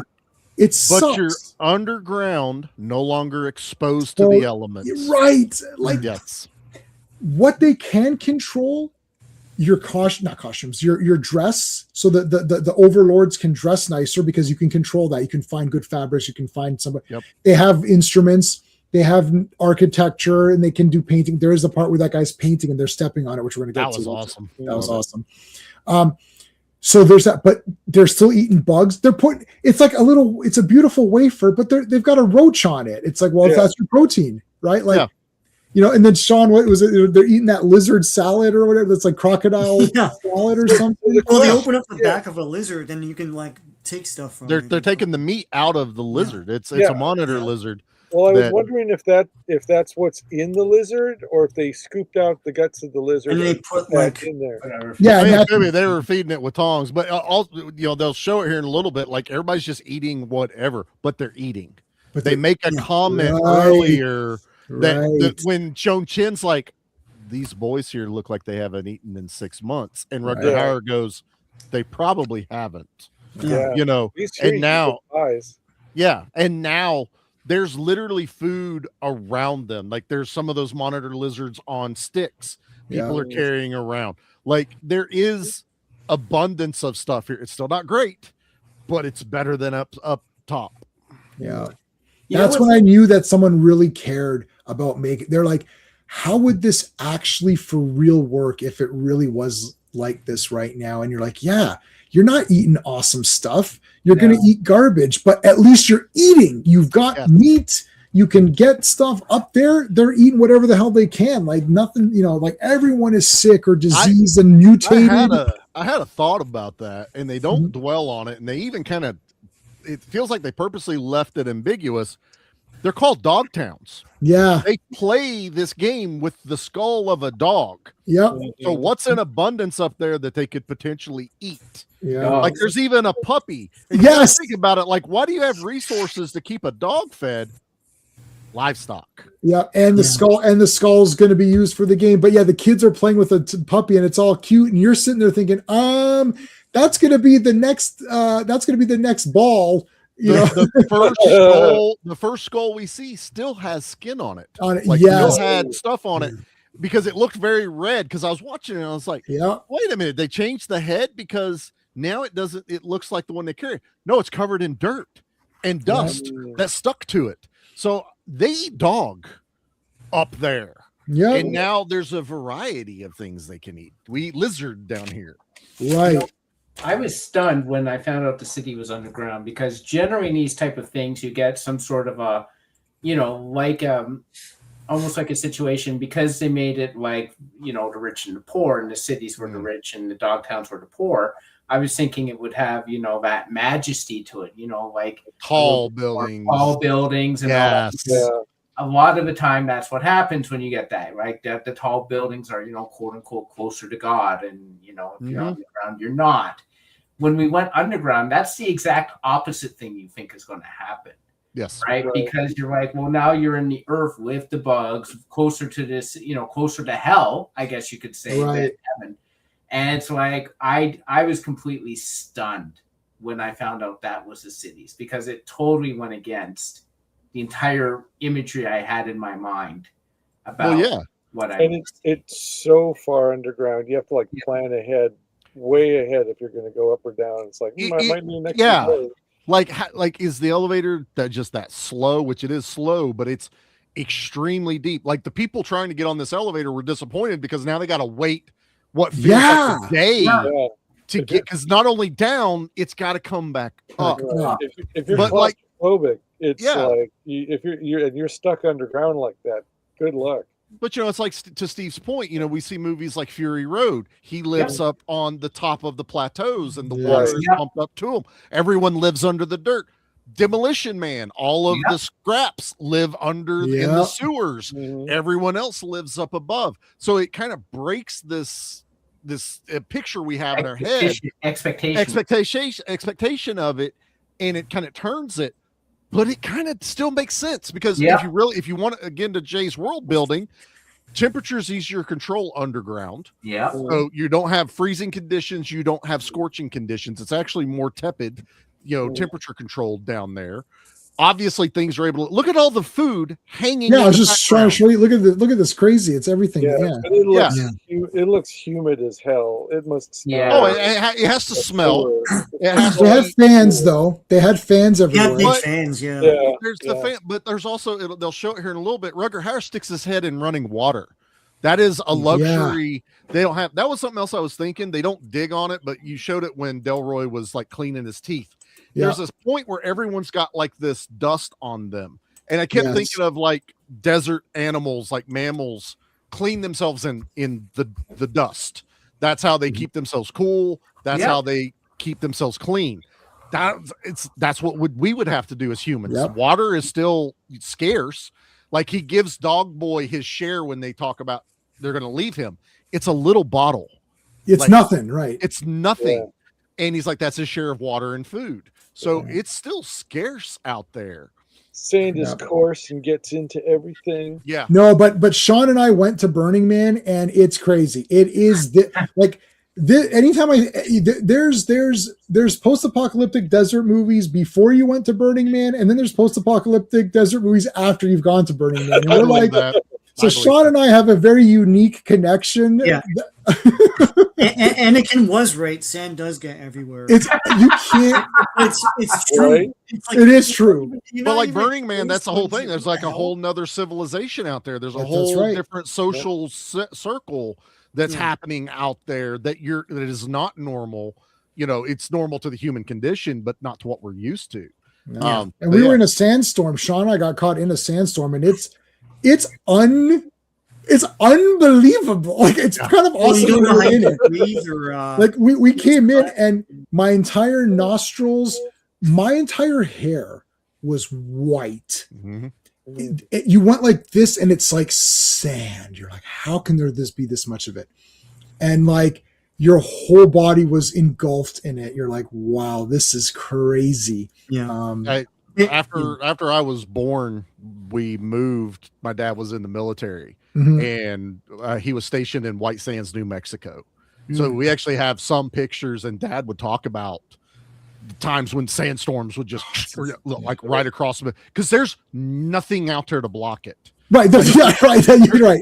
Well, you can see them a mile away coming because you can see for miles. Well, and I don't know if you guys know, but like White Sands is famous for, that's where they tested a lot of the nuclear stuff. Oh, okay, yeah. Because there's nothing out there, But I've got pictures and stuff like that. And Mom even has like a little thing of the sand, how fine Yeah. It is. And mom hated it. My mom grew up in the mountains. She's like, as soon as we can move, we're out of here.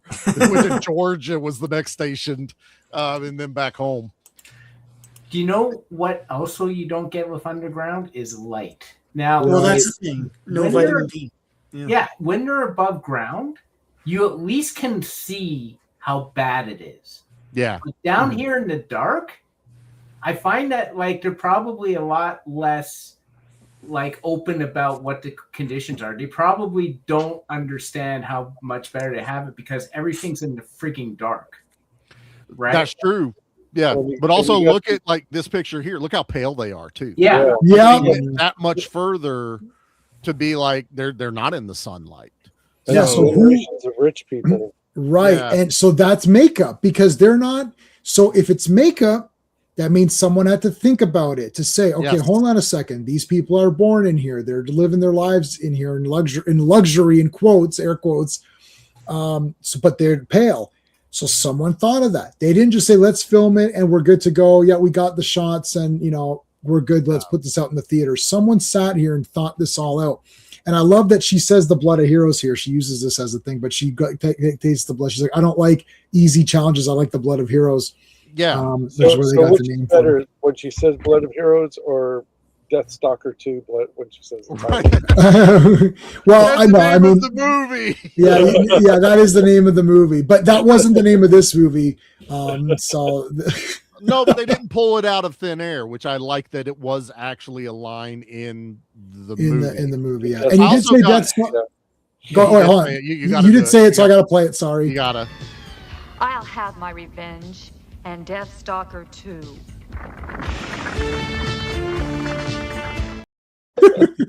But she looks at the camera and says, it's gold. It's cinema. But one of the scenes you paused on earlier, I kept getting Dune vibes with these, like royals and hierarchy people. It just felt, and of course, Toe Cutter himself and Morton Joe is in this. I think that's Richard Norton, Bone right there. Yeah, Bone. So notice, he's a product of being in the league from day one. So he's saluting. Gonzo's like, no, I'm not that excited to salute you, buddy, because I know you're a schmuck. And that plays into later because he doesn't salute him. I love that little tidbit right there of him giving him the salute because of course he feels like he's part of it. Like, you're my guys. And Gonzo walks right. And Gonzo, good Lord, this man looks awesome. He is awesome. That cool. Somebody sketched him, and then went, "We need this guy," because he looks ripped right out of a comic book, right out of the post-apocalyptic handbook. Like, I love the way the Gonzo. Hopefully, we'll see here a little bit. Vader wrestler. He's got a bit of Vader to him, but a way bigger. Yeah. I can't seem to get the part where they're stepping on this guy's painting. So there's a guy, and it's the real artist. So they hired the artist. Yeah. They saw this guy like painting on the roads and like, can you do something? So they hired him. He really did like draw that out. And they're like, and people are just walking all over it because who cares? But there is one guy out there who loves art and is doing it, but they don't really care that much about it, right? It was a cool scene. Like, it jumped out at me seeing that. I was like, nobody has time for art in this world. No, but they did. But he could do it. He could still be down there painting and doing it. Now it's not like a gallery or something like that, but it's still wild that he's out there doing it. Yeah. There is a comedy bit, finally, a little bit intentional comedy bit where they're like the pies. He's ordering pies and they keep leaving. He's like, I want to go see what's going on. Oh, give us 3 pies. No, 4 pies. No, 3. Give us 3. He keeps reordering the pies. He hands him 6 and he goes, no, it's a mistake. I ordered 4. It's like, what? No, you did not. Yeah. This is something that the director said in the commentary. It's the black city that's fighting, just so you know. It doesn't matter. So it's the black city versus the red city in this particular league game. Oh, okay. That's why the league. There's 9 cities, we're told, or 9 kingdoms, or whatever they call it. So what? Green, black, blue, red, yellow, orange, purple. Like, you can kind of white, right? Like, you can kind of figure out what they are. I'm sure. Like, again, there's a shit ton of lore, but it's just enough, like without bogging us down about it. Like Right. I do like that. There's a great part. So now here's the lords and stuff. Now they're watching. Sallow and Kidda are watching the actual league play. Now this is the first time she's seen it. She's just like, oh shit. It's brutal. Yeah. Like even showing it from where we're watching it from their perspective. Like they're beating the crap out of this Quick. Like he is bloodied up, beat to shit, and it's like two guys on top of him. And she's picturing herself obviously in this because she's the Quick. Right. And it feels medieval. Like it feels like they're way better armored. It's not, not wearing leather, they're wearing metal. I forget what you would call that, where not fish out of water, but she is not in her element right now. Out of her league a little bit, because she wanted this, and then they bring it up here in a little bit where she's like, you know how I said I wanted this? I don't think I want this. I get the impression that I almost get the impression a little bit that she's overwhelmed, and she just in the moment she said the wrong thing, but she doesn't really mean it, and a little bit to appease him. Because she's seeing now that, oh, maybe this isn't that good, because he meets Gonzo, but then later Gonzo pretends he didn't meet him. He sees Sallow first, and they talk. He's like, oh, what happened to Griffin? Oh, he's gone, and they talk a little bit, and then Lord Vile says, oh, they accept Sallow made a challenge, we're taking it, and I want you to fight. He's like, why am I fighting in a challenge match? That's nonsense. He's like, oh, because Sallow's going to be there. And he's like, oh, and he pretends like he doesn't know. That was cool. That scene's coming up, and I can't wait to talk about this scene with Gonzo and this guy coming up. Like, all right, so here he comes. Gonzo's coming up right now. This is Gonzo talking to Sallow. And there he is.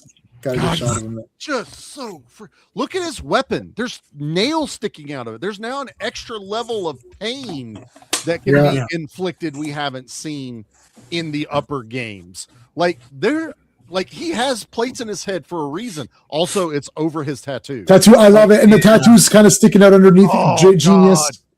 The stitching, there's another scene where it gets real close up, and it's like all the scars have these tiny little stitch marks around it. This guy's awesome. This guy's awesome. He's probably my favorite character in this movie. Yeah, besides Sallow. Well, I mean, besides the team, this guy's the best. Like action figure, dude.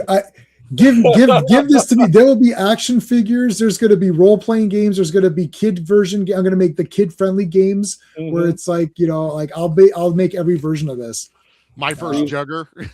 You get the red playground ball instead of a skull. Yeah. There you go. Okay, so here's the official making the challenge. This is the same. So again, same as Dogtowns, but there's a committee of guys examining all of the markings and which towns they've been in. There they are. With amazing eyebrows. Oh, yeah. This guy has some eyebrows. Yeah. He says a lot without saying a word in this entire scene. Eyebrows deserve an Oscar. Sallow hides behind Mbulu a bit because he doesn't want to be seen because they might recognize him, but they recognize him obviously. Oh yeah, they caught him immediately. Yeah. Like, give me a break. So they're examining. So here he tries to hide behind him a little bit. He kind of moves. There's Lord Vile, who's recognized them. Yep. And he's basically said, watch where those eyebrows go. No. Poke me in the eye.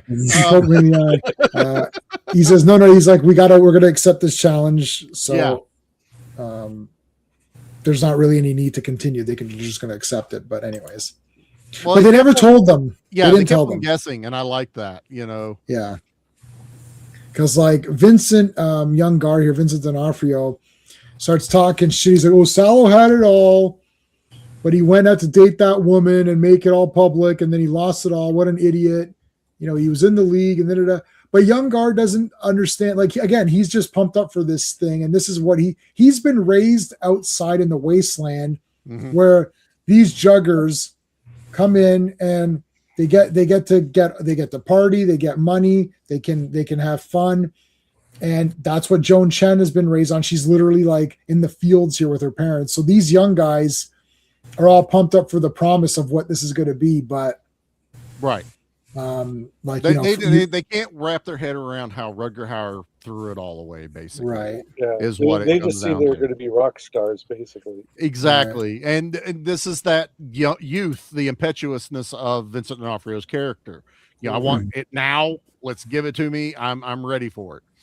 This is there's the water. the water. It's just water running down this walkway. And I thought it was sewer at first, but he puts his head in it. He washes himself in it. I'm like, so there's an abundance of water now. You don't know where that water came from, though.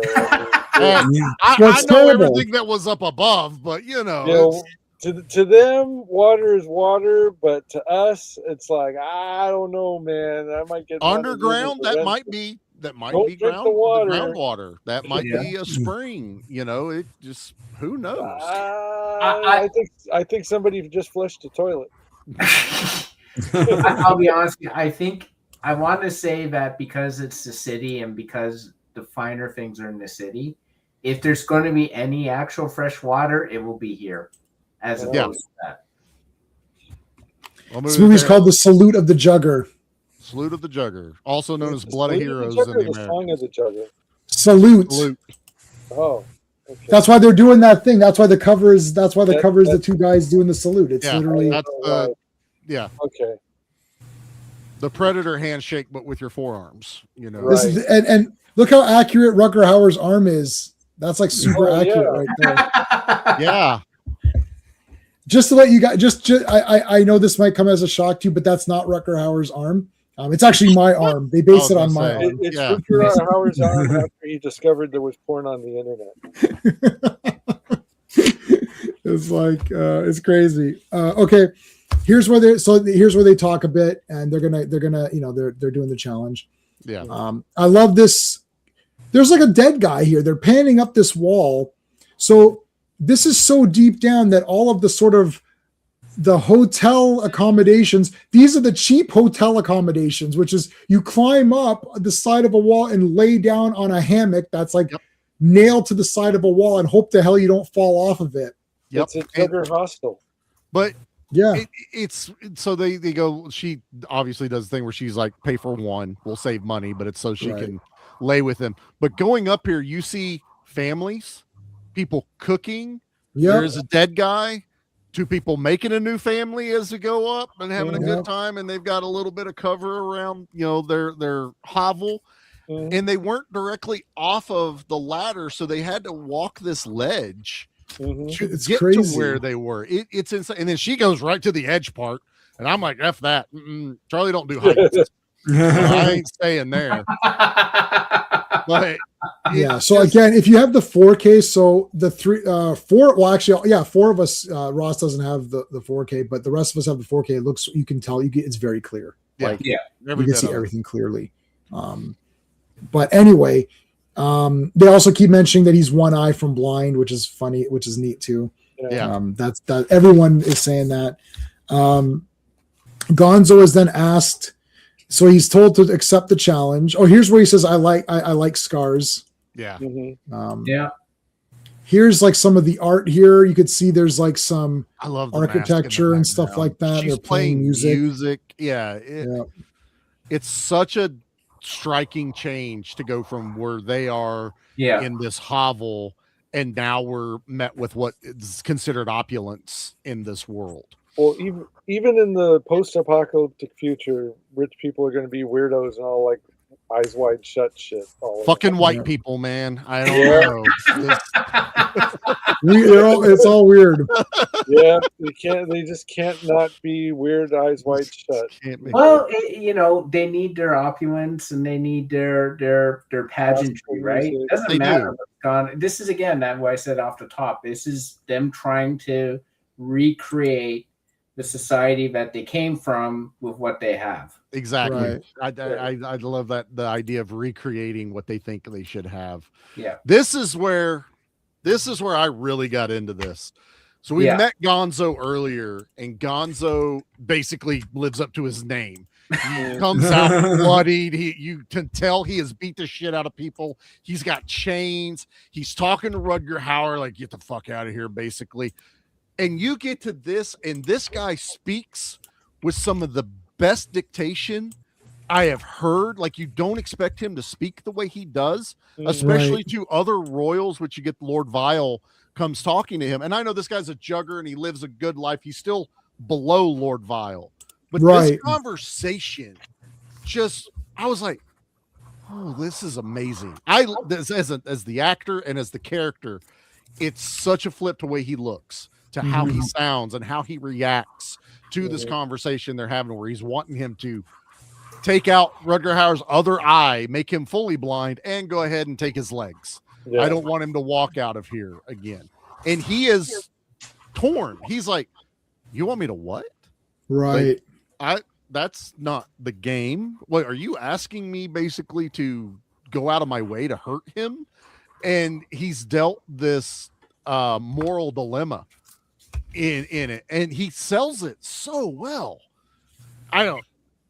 This scene right here, I was loving the movie, but I loved all of this. Yeah, me too. And like, it's this big thing for me. He's like, look, not only does he not hurt Sallow, he gets Bone to pin him so that he's out of, so he's not hurt. Like, he literally protects him. He goes out of his way to protect him, because just to show that guy's like, listen, this is a game of honor and skill. So we don't just go in there to kill each other for no reason. B, I don't like you. So not only am I going to just play, because he could have just played him and they could have fought, right? He goes, no, I'm going to keep him safe because you're being a dick about it. And it shows that Lord Vile doesn't even care about this game. The thing is that he doesn't care either. In fact, the wife, Lady Vile, does care, because she's like, I like the Blood of Heroes. I don't want an easy match. I don't want some loser challenge thing. I want a good match. I want to see some people really fight for this. So even she cares about it a little bit more, which is why it makes sense that she would have gone with a jugger. Right. Yeah. But it's also like how well Gonzo's dressed in this. Like, he is in the better things because he's a jugger. But Lord Vile's also able to just almost like keep reminding him a little bit that he's lesser than. Like, there is a power play here and a dynamic. Like, Gonzo is a better man, and he also has honor because he's jugger. But Lord Vile's trying to keep this. I have the power, though. I have the ability. I have the sway, and it's a little bit of a battle between the two of them, just in a conversation. And I really dug this. I really did. Yeah, Toe Cutter and Immortan Joe. It looks so cool in this movie. Look how cool this looks. Look how cool he looks. Yeah, he cleans it up well. He looks like a commissar out of like 40K or something like that. Yes. Oh my God. Yes. Yeah. He does look like a 40K guy. Yeah. They're both like, the food is in seashells. Like they have, even though no plates, but it's still something better. Yep. Yep. Dig this. All right. They accepted the challenge. So here's where they get the news. Shut up! I don't care. I love the people yelling back at Vincent D'Onofrio. Yeah, he's trying to get their attention, and the people are like, "Shut up!" Yeah, because they know a challenge match doesn't go more than 26 stone. That's the best challenge match, and that was how many years ago? Because that was Sallow and Gonzo, and Sallow's been in the Dogtowns for what, like whatever years it's been. So let's say 5 years or something. Yeah. So the best challenge match there ever was 26 stones. I mean, these matches are bullshit. It's not worth going to find a seat. No. Yeah, right? No one goes. Well, and for now. Yeah. Right. But I found that interesting that this was such a low level, because we saw the other fight and you could hear everyone cheering and all this stuff going on in the game that they watched through the grate. Yeah. And you get to this one and it's like crickets. Yeah. Like nobody cares. The house show, so to speak. Yeah. Yeah. You just had the one guy up in the cage, that throws the stones. That's literally the only guy really paying attention to anything on this. For a baseball analogy, and Charlie, I know you'll get this. It's like an MLB team playing one of those college teams, in an exhibition where you're like, yep. You might see it out of curiosity, but you're like, the Major League Baseball team's going to destroy them. So you just it's like AAA and stuff like that. It's like nobody really cares. No one cares. or like women's basketball. Or that. I'm just joking. Relax. You're just speaking truth here. I don't know. I'd watch it if it was, women's juggers. Speaking of jugs. Yep. I like that they have foot soldier goggles. I really did dig that they have goggles under their armor too. Yes. Like they even, that just made me think. That's a very important thing because they kept writing on the fact that Rutger Hauer lost an eye. Yeah. That should make him worse at the game. So something they value in the league is their eyes. His eyes. So there's extra protection over something important. Like I can see Gonzo, I don't give a shit about my head missing. Don't mess with my eyes. Yeah. So and they all have these extra goggles on in here. So that's a whole nother different dynamic to it. Well, it's clearly easier to stick in a metal plate than to replace your eyes. So right. True. I love that. I love that the red team has chanting. It's like red, red, red, red. Like it's like you're just like, okay, we're used to just fighting a bunch of pissed Dogtown guys. It's like like they're lucky if half them aren't drunk or can stand or whatever. Here it's like organized team chanting. It's chanting, but they're calling plays. They're using that like XY over here because they immediately go and show Rutger Hauer's team and they're like, you fortify over here. They're going to be coming this way. They're speaking plainly and the other team's speaking in their code for the league. And I was like, that caught me really quickly on that. I'm like, that shows like what Steven's saying, professional ball versus, AAA ball or college ball. It's totally different games you're playing. Yep. I wrote that as well. I'm glad that you pointed that out because you've got a guy doing the signs versus just yelling out, punish him, go over here. It's like, what is this garbage? That's like when you're a kid. Pass the ball, pass me the ball, do this, hit the bunt it, go for a bunt. It's like, okay, but professional teams, they've got their singles. And even the stones look better. Their metal sheet, their metal sheet is that riveted. So it's like it makes better sounds and it vibrates better. It's not just literally a sheet of whatever that they throw at. He's protected as well. He's protected. Yeah. So nothing can fly out. Their manager on the red team, like you're talking about, is actually participating and calling calls and doing the hand signals. Is such a stark to Gandhi over there. It's not a racist thing. It was his name in here. That's his name. Gandhi guy over there who is shouting it and being like, punish or do this.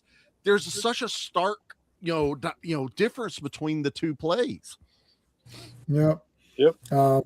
And then she says, "I always expected to win." That was funny. He's like, "Then win." That's over here. That cool. Shows they have the mindset. Yeah. I always expected to win. I like that Rutger got chains though. Did you notice that? Yeah. It's like he got his old uniform because he didn't have that during the rest of the stuff. It was like tires and rubber, but now he's in pro league. It's like he got his old uniform out, dusted it off, oiled his chains, and went into it a little bit there. Yeah. There's your timekeeper. See with the different, Also cool makeup. Like half his face is slid down on one side. Yeah, he's mutated or whatever. Yeah, so I'm betting he looked a little bit slower, just like Ross was saying earlier. Like it's almost like this interesting about this game is that everyone can participate in any race, any gender, and any mindset. Like capacity of mindset. Can join. Yeah, as long as you're good. Now look how badass. Like this is where's the action figures? Like, come on. That's what I'm saying. Like, look at how awesome these guys are, man. Does anyone know anybody who does 3D printing? I mean, I'm sure we just have to get some clean scans of this, but this looks. I mean, it looks like Master Blaster helmets that this entire team's wearing. Like it's just really cool. Yeah, a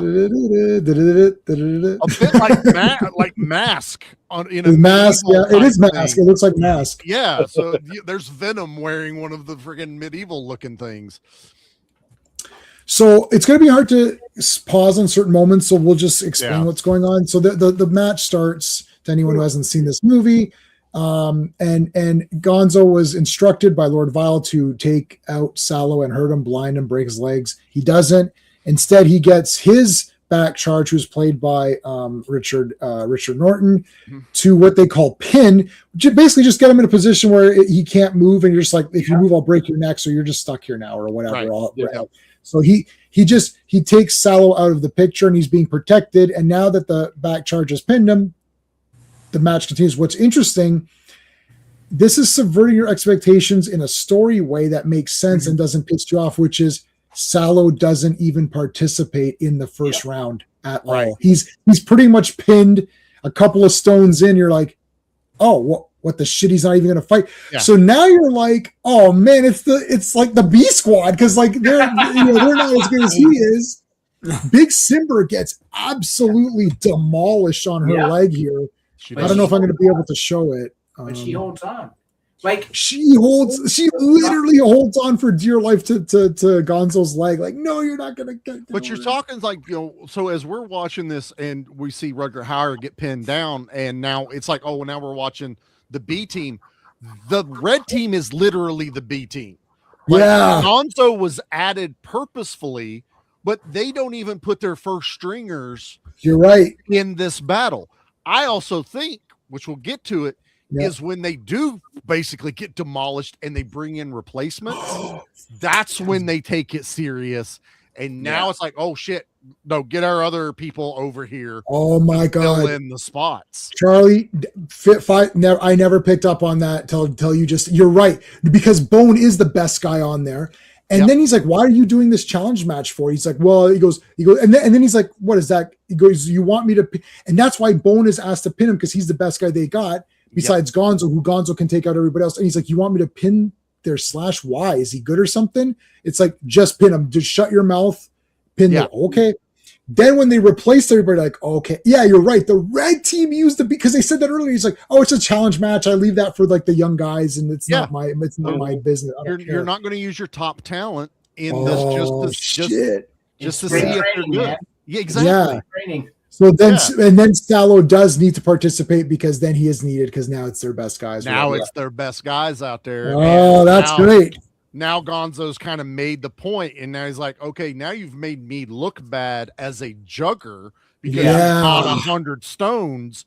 Now we're playing. Now that's why he goes, because he tells the other guy, he goes, it won't go past 15. He walks up to Sallow and he goes, you won't go past 10. 10. I know. I caught that. Yeah. He decreased it. He's like, he threw two numbers out depending on who he was talking to. Yep. Well, it didn't look like Rutger Hauer was even struggling. He was just kind of like lying there, as in like, okay, now it's Joan Chen's show, and now it did feel like he was just kind of just relented and was like, okay, this is it now. I'm just gonna hang back. It's not for him. It's for them. It's not for him. It doesn't matter if they win or how it looks. He's going to end up back outside anyway, and he knows it. Right. Well, that's in the movie that you watched, but that's not in the movie. That's not in Blood of Heroes, where they try to fake something, which we're going to talk about in about 10 minutes. But even in Blood of Heroes, it's still about showing her they're capable of doing it. So technically, they won when they got to the 100. Right. So that's really needed to do. But Sallow also does say he's angry at the guy, and he is pissed off that he didn't. So I think it was. I still think it was like because remember that other guy's weapon is a hooked weapon, right? Now I think with what's his name, the back charge, he doesn't have the hooked weapon. So once the Slash guy took him down, it was shoved in such a way that I think if he just goes like this, he could like break his arms or snap them or something. So he's just like, I'm kind of stuck. It's hard. It's hard to see it exactly. It's better on the 4K, but you can't really tell exactly. And I won't be able to pause here where it is. But he is pinned down because he's angry about it. But yeah, you're right. Subconsciously, he's also like, you know what? It is for Joan. Joan and Gar are the two that really want to. Yeah, they want get in the league, right? They want to do it. And Joan takes that first lick. She gets the dog head from the guy first, but he fucking rings her bell. Like she gets fucking laid out, but she gets right back up. It's very much we're watching Rutger Hauer movie, but it's a Joan Chen character journey Yeah. is really what a lot of it is. Yeah. Well, he won't be accepted back anyway. As Steve said, he won't be accepted back anyways. Yeah. Like whether he wins or not, even Gandhi said when they were supposedly going to split up, he's like, well, it doesn't matter to me. It may as well be another Dogtown because I'm not going to get involved, except that he will get involved. But we'll get to that in just he goes, they won't bash my head in. I have nothing to lose on this because he didn't do anything wrong and he's not trying to get in to the games anyway. Right. But he does because Big Simber is absolutely destroyed here. But she gets there's the 100 stones. Hold on. Yeah. She's a beast. She I'm sure we all watched like Game of Thrones. She's such a Brienne of Tarth. Yeah. I kept thinking that the entire time. She's just that's a huge chick just standing up. Yeah, so again, you can't see it here. She grabs Gonzo to the point where he can't move. And at that point, they know they can't score the winning goal. So they just play for time. It's just wasting the time just to get to 100 stones, reset the period or whatever. And I found it interesting because you're watching the quicks and you're like, why isn't this guy charging her? Well, in strategy, if he misses, she's got a straight shot to the stake. Right. So even he's playing a bit more defensively in this one just to make sure she doesn't make a run for it. And I like that. This actually was a bit of some tension listening to that countdown of the stones and hearing everyone counting it down from like 96, 97 and just waiting for like, are they actually going to try or wait? It's actually good if they get them to this stalemate in this first round. So I like the tension this movie built on that. Yeah, and they may as well because they're not going to win in 3 or 4 stones anyway. So just who cares? Just ride it out now. Once they got up to like 80 something, you're like, well, F it. Let's just go to the next period or whatever. Just hold it out. Yeah. Yeah. And now you're right, Charlie. Now the pumped up guys are coming in because they look better. Richard Norton stays on because he was one of the better guys. And he's not hurt. He said on Solo. Yeah, exactly. He's on. Yeah. So he's good. Gonzo's a little tired because he did take some damage to it. The quick Joan Chen annihilates that dude. Yeah. Like he's messed up. And then one of the other, I don't know if he was the back or whatever he was, he got hurt. But I just love the look on everyone's face. Like they're tired. Like, oh, we made it this far. And then they look and go, fuck, they got replacements. He actually literally says, it's like, they got replacement guys coming in. What the heck? That's bullshit. Like, what the hell? Like, I'll just call endless reserves and be fresh for the next fight. And they're just like, it's just us. and they're down Big Simber. Dodgers, and we are the Pittsburgh Pirates. Exactly. Yeah, and the Pirates are down one of their better people because so now they got Gandhi to come in, but he's just there to keep the other guy busy. Really, it's like there's no. Well, they play the same trick, but they do it where Gandhi's able to by doing the fishhook move, basically choking Richard Norton out. Yeah, he's like just fishhook him. He's like, yeah. Well, Rutger Hauer knows. They know that it's going to be the 2 slashes going at each other. And then the Quick's going to have to get in what she can, and Gar's going to have to protect her and protect the goal. So I did like the pushback. I love when there's pushback with characters. So he says, you protected him on purpose. You didn't attack him. He's like, listen, I've crushed bones. I've cracked skulls. I've smashed guys to bits, but I do it to put the dog skull on the stick, not on purpose, whatever. And then he goes, yeah, but you didn't actually get, you didn't accomplish that. You didn't accomplish. So I like that there was pushback because usually movies is like, oh, that's supposed to be the I gotcha moment. I told you off. It's like, no, you didn't tell me off. You still didn't win. Okay, fine. You didn't want to do what I said, but you lost.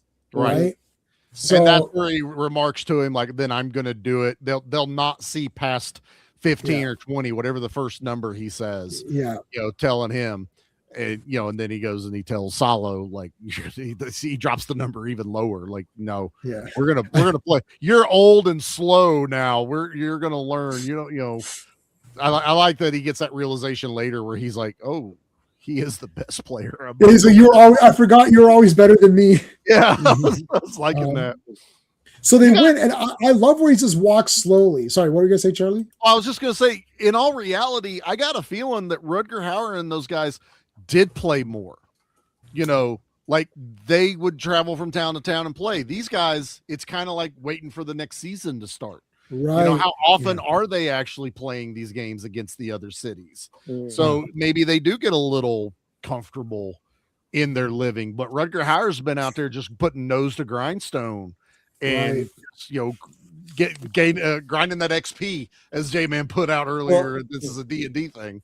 How much are the league players playing to survive? Right. Like, right. True. People, it's like you want to eat, you play. Right. So, Yeah. Well, you see what happens when you're kicked out. You're left wandering to dog towns. So you want to stay in the league. But Rutger done something that wasn't just like losing a game or doing anything. He kind of like was flippant about his status. I read something that technically it's supposed to be like, and I think it's why it's Lord Vile's so upset, is that he was caught with a daughter of some importance, which is why they keep talking about the silk and everything. Yep. Like it was way above his status. I don't know. It could have been even Lord Vile's daughter. That would have been a cool little ad, like why he was so. I think it is. That would make might sense. be. I think it should be. Yeah. I think it is. I want to say, hold on, Ruby, who thank you so much for gifting a membership. I really appreciate that, man. And then another membership. So thank you. That's awesome. So guys, if anyone's in the chat there, you can get a membership. So let me give you a couple of. First I'll give you the normal thank you. So I appreciate that. And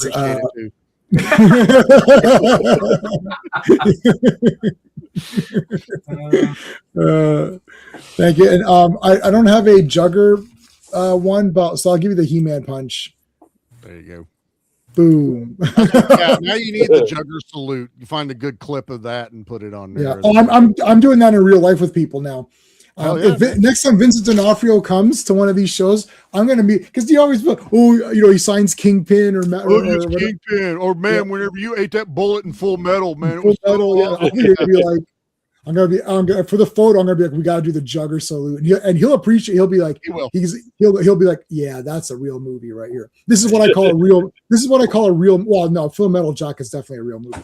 First half anyway. First half's a real movie. Yeah, I like the whole. I've watched many deconstructions of that movie, so I like both. The second half is good, but the first half is superior to the second. I like both halves equally, but we should do that on one of these. That might be an interesting. Okay, that might be a really hard thing to do.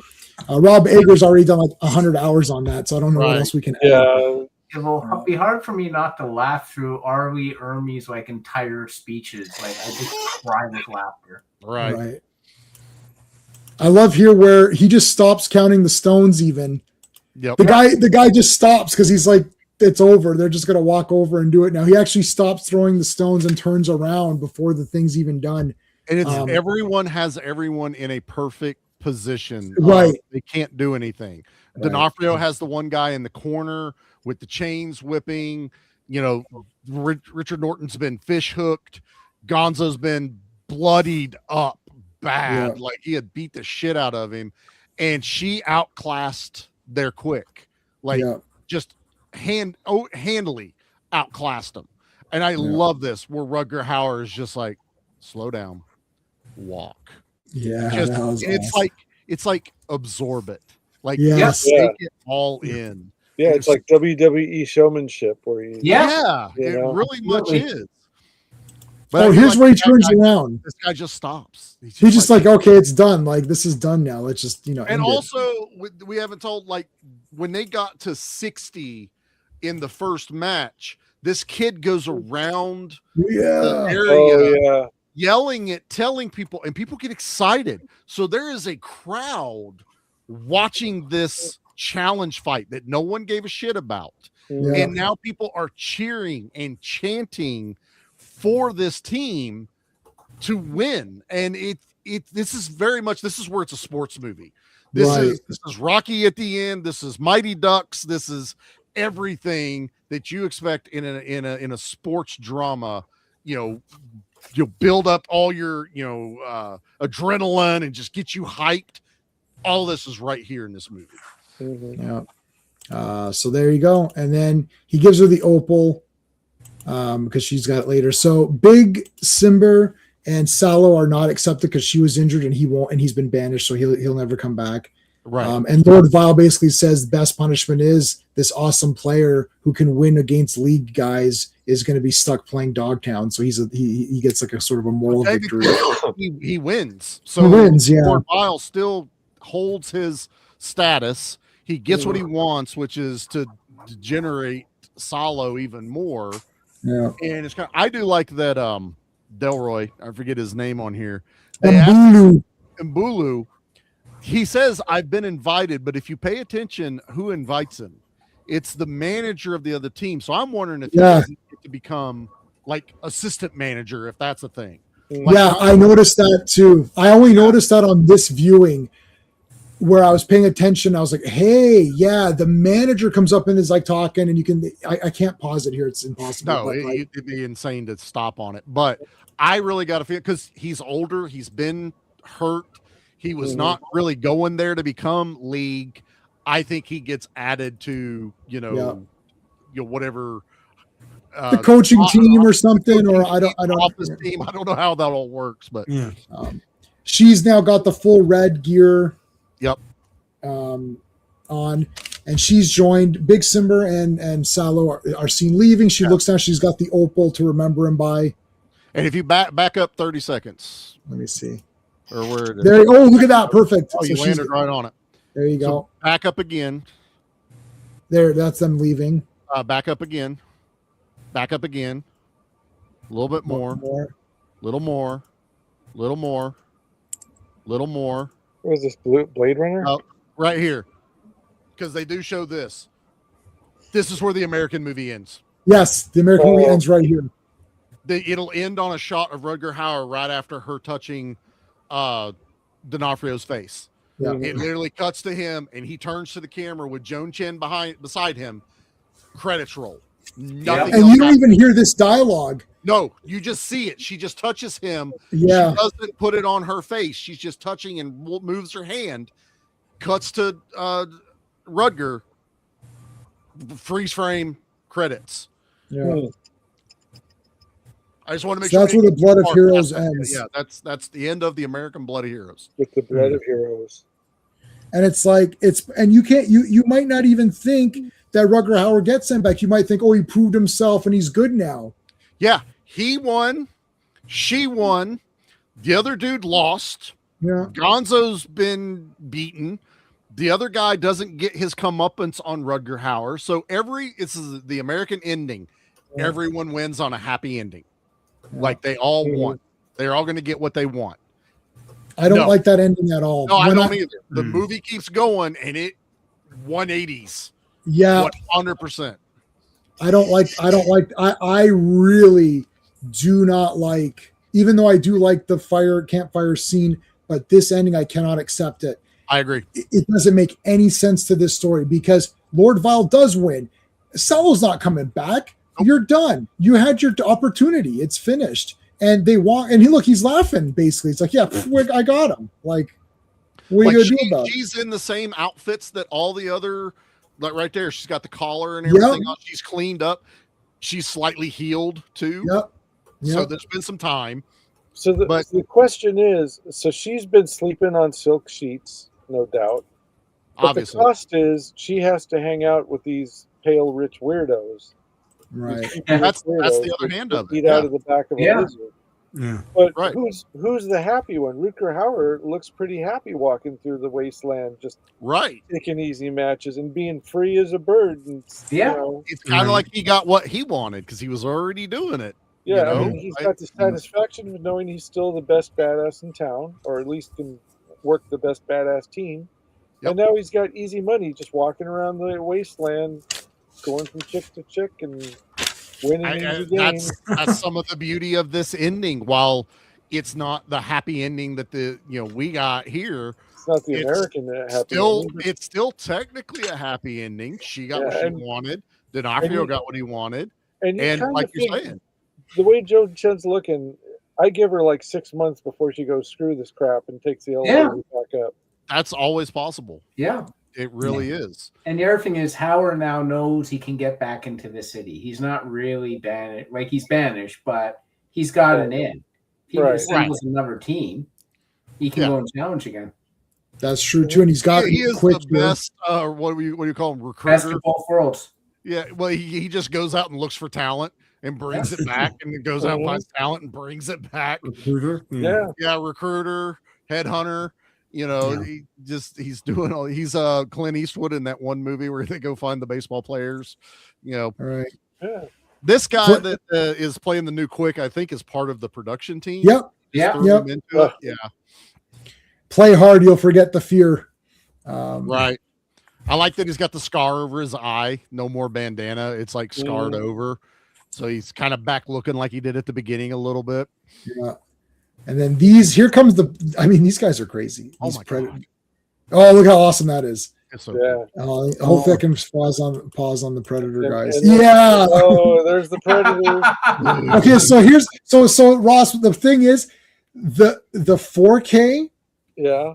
is so awesome in this. You can kind of see them a little bit, and they've got glowing eyes. Yes. Oh Their man. eye, like this isn't foggy. They're darker in silhouette, and you see reflection or glowing eyes Yeah. in them. There it is, the Predators. This is wow. They should make Jugger Predator 8 should be versus the Juggers. I'm gonna see if I can. I'm gonna see if I can. I'll play it behind the scenes and see if I can pause it. It is such an awesome shot. Oh my god. Yeah. Rutger Hauer's the fucking best too in this movie. And, No. and it doesn't phase Rutger Hauer. He sees that and he's still like, yeah, don't worry about it. All right. I got it. No, you can't see it. You can't tell in this version. You have to have the. It's worth it for 4K just to see these Predator guys at the end. Like It blew me away. Like this is the part I'd never seen before. So seeing all this and you're just like, it makes you be like, where's part 2? Like, I So- want to see a little bit more of this. that concludes the movie. So there you go. But I'm sitting there thinking like, okay, these guys. She becomes the queen of the Red City. You know, like maybe she stays on and becomes the queen of the Red City, and then we see like the Blue City, and we see other cities, and each one has a different kind of way of doing it. Maybe the blue one is next to like an ocean or something, or they've not all of them are underground. Maybe the Blue City has somehow reconfigured a boat, or they're living on some cruise ship or something, or I don't know, like.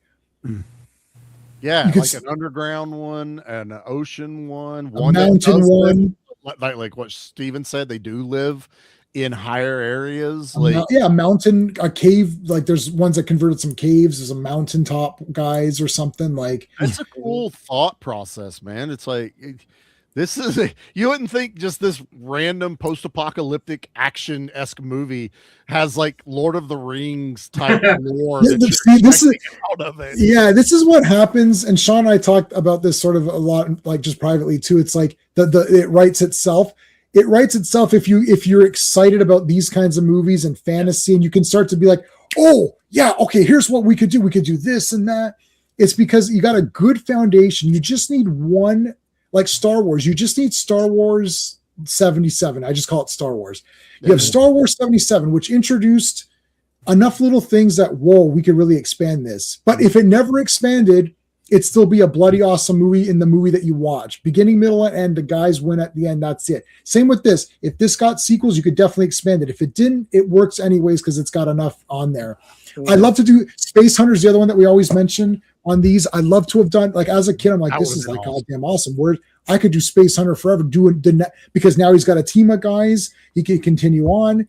It's like all of these movies are wicked, and you can do something with them. But like, I don't know, like where would this go? This movie hasn't really gone anywhere. That's why I was thinking it'd be cool to have it as like either a role-playing game, and you would have different cities, and each city has a different way of playing the game. Not a different way of playing the game, but like different configurations and different ways of like, you know, counting the stones. Like, I don't know, like what you could do. Like I maybe think it says a lot though that it has continued. Like they Yeah. are playing this game. real People juggle, have yeah. real develop this, and I guess the Wasteland one's different than the professional one that's being played right now. But Yeah. that says a lot for a little movie that for me it disappeared. I forgot about it. You know, it's like I knew I'd seen it. You kind of hear about it. You know, really the only thing that really made me perk up when J-Man told me about it was because it was called something different. because he's talking about this salute of the Jugger, and I'm like, I've never heard of that. But he starts telling me and sends me pictures, and I'm like, well, there's a totally different movie that I watched. And find, it's Blood of Heroes. Right. So here's Jugger. Why can't it just be like the same world as Mad Max, but just where a part of it where the road doesn't happen to go? Yeah, like literally, you could put this with Thunderdome because it's got that sort of civilization. Like it could be in the time of Thunderdome. So the first couple Mad Max movies are setting it up. Yeah. That's totally this just feels as an expanded world.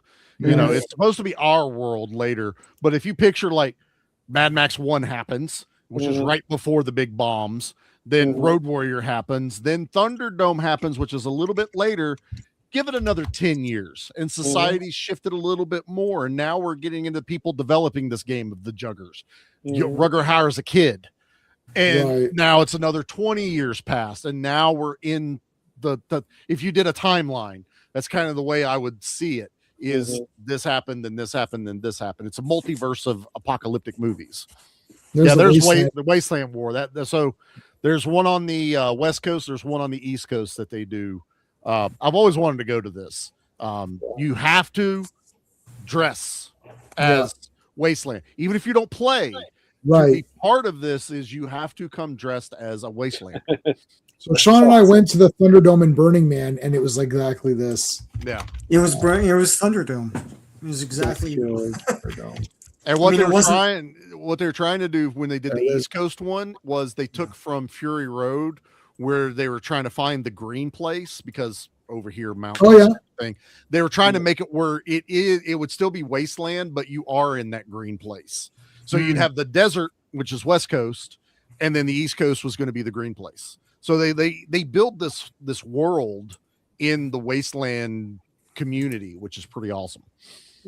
12 people voted on the poll, and 42% gave it a 5 out of 5, 8% gave it a 4 and a 3, and then 42% never saw it. So I'm going to end that poll.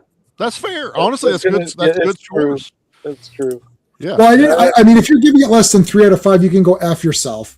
Like, I mean, that's an absolutely like retarded take. If it's any, like, even 3 is like 3. Like, what would you have done to make this better? Like, if you're asking, I always ask myself, what would I have done to make this better for me?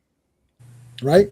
Like we talked about Predator Badlands backstage. What I would have done is not have it be a Predator movie and have it be a kids fantasy movie, because that's what they made. It's like, if you know, I was going to to defend it. The first time I watched it, this movie didn't grab me because it wasn't what I went in expecting. I believe that. Yeah, this is not your normal post-apocalyptic movie. Right. And so I could see me being like, what I saw was cool. I give it a 3. Right. Now, obviously, I'm a 5 because I get it. Now I'm into it. Now I'm like, it's a sports movie. There's a lot of backstory to it. There's a lot of lore building here. I get it now. I know what I'm watching. So if someone's only ever seen it, I could understand a 3. I get that. Yeah. Also, you were younger. Go ahead, Steve. Sorry. It's much more of a. One sec, Ross. One sec, Ross. So yeah, I believe, Charlie, that's a great explanation. I completely buy that. I think too, though, and J-Man talks about this a lot when he's explaining how he rates movies, is that they're not rating it against other post-apocalyptic movies or other movies of that ilk. They're doing it against something completely different. Like I was telling J-Man about something someone said at work, where he was sort of needling me because I love Once Upon a Time in Hollywood, and he's like, "Oh, it's not better than Transformers 1. You got to admit that." I'm like, yeah, that's literal real world conversations. But that's how some people think. It's like, if it's not this movie, if it's not The Dark Knight or The Godfather, pick whatever prestige movie you want to talk about. Right. It's not that. It's not going to be 5 out of 5, which is a ludicrous way of looking at it. But this conversation happened to me. I didn't dream it. Right. There are people out there that think this way. That's a very black and white kind of way to do it. It's like people when they go, "What's your favorite movie?" And I'm like, that's a deeper question than you think it is. Right. Like, what's my favorite action movie? What's my favorite genre movie? Like, that's how you do it. Like, maybe there's a movie I like watching more than others, but guess what? Every day I wake up, I'm like, what do I feel like watching today? Yeah. Not that I'm going to I have the ability to watch my favorite movie of all time. I'm only ever going to watch that. No, it's like, no, I'm going to watch this because I really, really like this movie. You know, Ross, what were you gonna say, Ross? And I'll address that point. And then we gotta end. We got 5 minutes. So okay. Well, Charlie, I was gonna, I forgot what I was gonna say. Damn, I totally forgot what I was gonna say. Oh, sorry. No. I was gonna say that this movie is like much more of a drama. Like if I had seen this when I was much younger, and it was not a Mad Max Maxploitation movie with cars and shit, I would have hated it and just never not hated it, but just been like, and never got back to it. Right. Now that I'm older and can enjoy it as a drama that happens to have post-apocalyptic costumes and world building and all the other stuff, now I can enjoy it for what it is. And I'm glad you twisted my arm. And that's it. And that's where, I think some people that are like, oh, I hated it. How many times you watch it? One time? How long ago did you? Now, if you watched it yesterday and hated it, you're probably never going to change your mind. Yeah, but if you watched it 20 years ago and went, I didn't really like it, try again. I'm glad I watched it again with the longer version after seeing the first one too. So right. You'll pick up on things. Yeah, you pick up on things and you see all of the thought. How much thought? Okay, firstly, did I like this movie? Yes or no? Easy peasy. I watch it. This is awesome, or I don't care. Yeah. That's it. That's an easy one. But then secondary is like, I really like this movie. Okay, did they put a lot of thought into it? Like someone sat there and thought out this little mock chess game, which we're not sure if it's chess, but it's something. So somebody thought this out. Somebody thought that what would the Red City actually look like if this actually really was happening? It's like, oh, that's pretty cool. How would this sport work? They wrote the rules out, which you get in that pack. It's like they really thought this through, just like the Mad Max movies. And I like all of them, including the Thunderdome, which is the sort of the weaker one. But it's like, but still, they Thunderdome works. Like there's a place, Bartertown. You're like, shit, this is awesome. Like they're walking in, and there's things happening, and like, what's that guy doing? Like, if you pause that movie, I guarantee you, Miller or one of the guys or somebody co-directed that one, but somebody's like, oh yeah, that guy is selling this stuff, and this stuff is important. Just like George Lucas, you pause Star Wars. Wait, what are those guys doing over there? Oh, those guys? Okay, they're engaged in this thing. It's like, oh, okay. Right. Like somebody thought this through. They didn't just shoot a bunch of garbage and then put filters on it and be like, look how cool this looks. It's like, that's not a movie. You created something. That's why they say it's that slop. It's slop because there's no thought or passion behind what you're making. You made it's like, I'm contracted to make a Predator movie. Okay, I made a Predator movie. Thanks.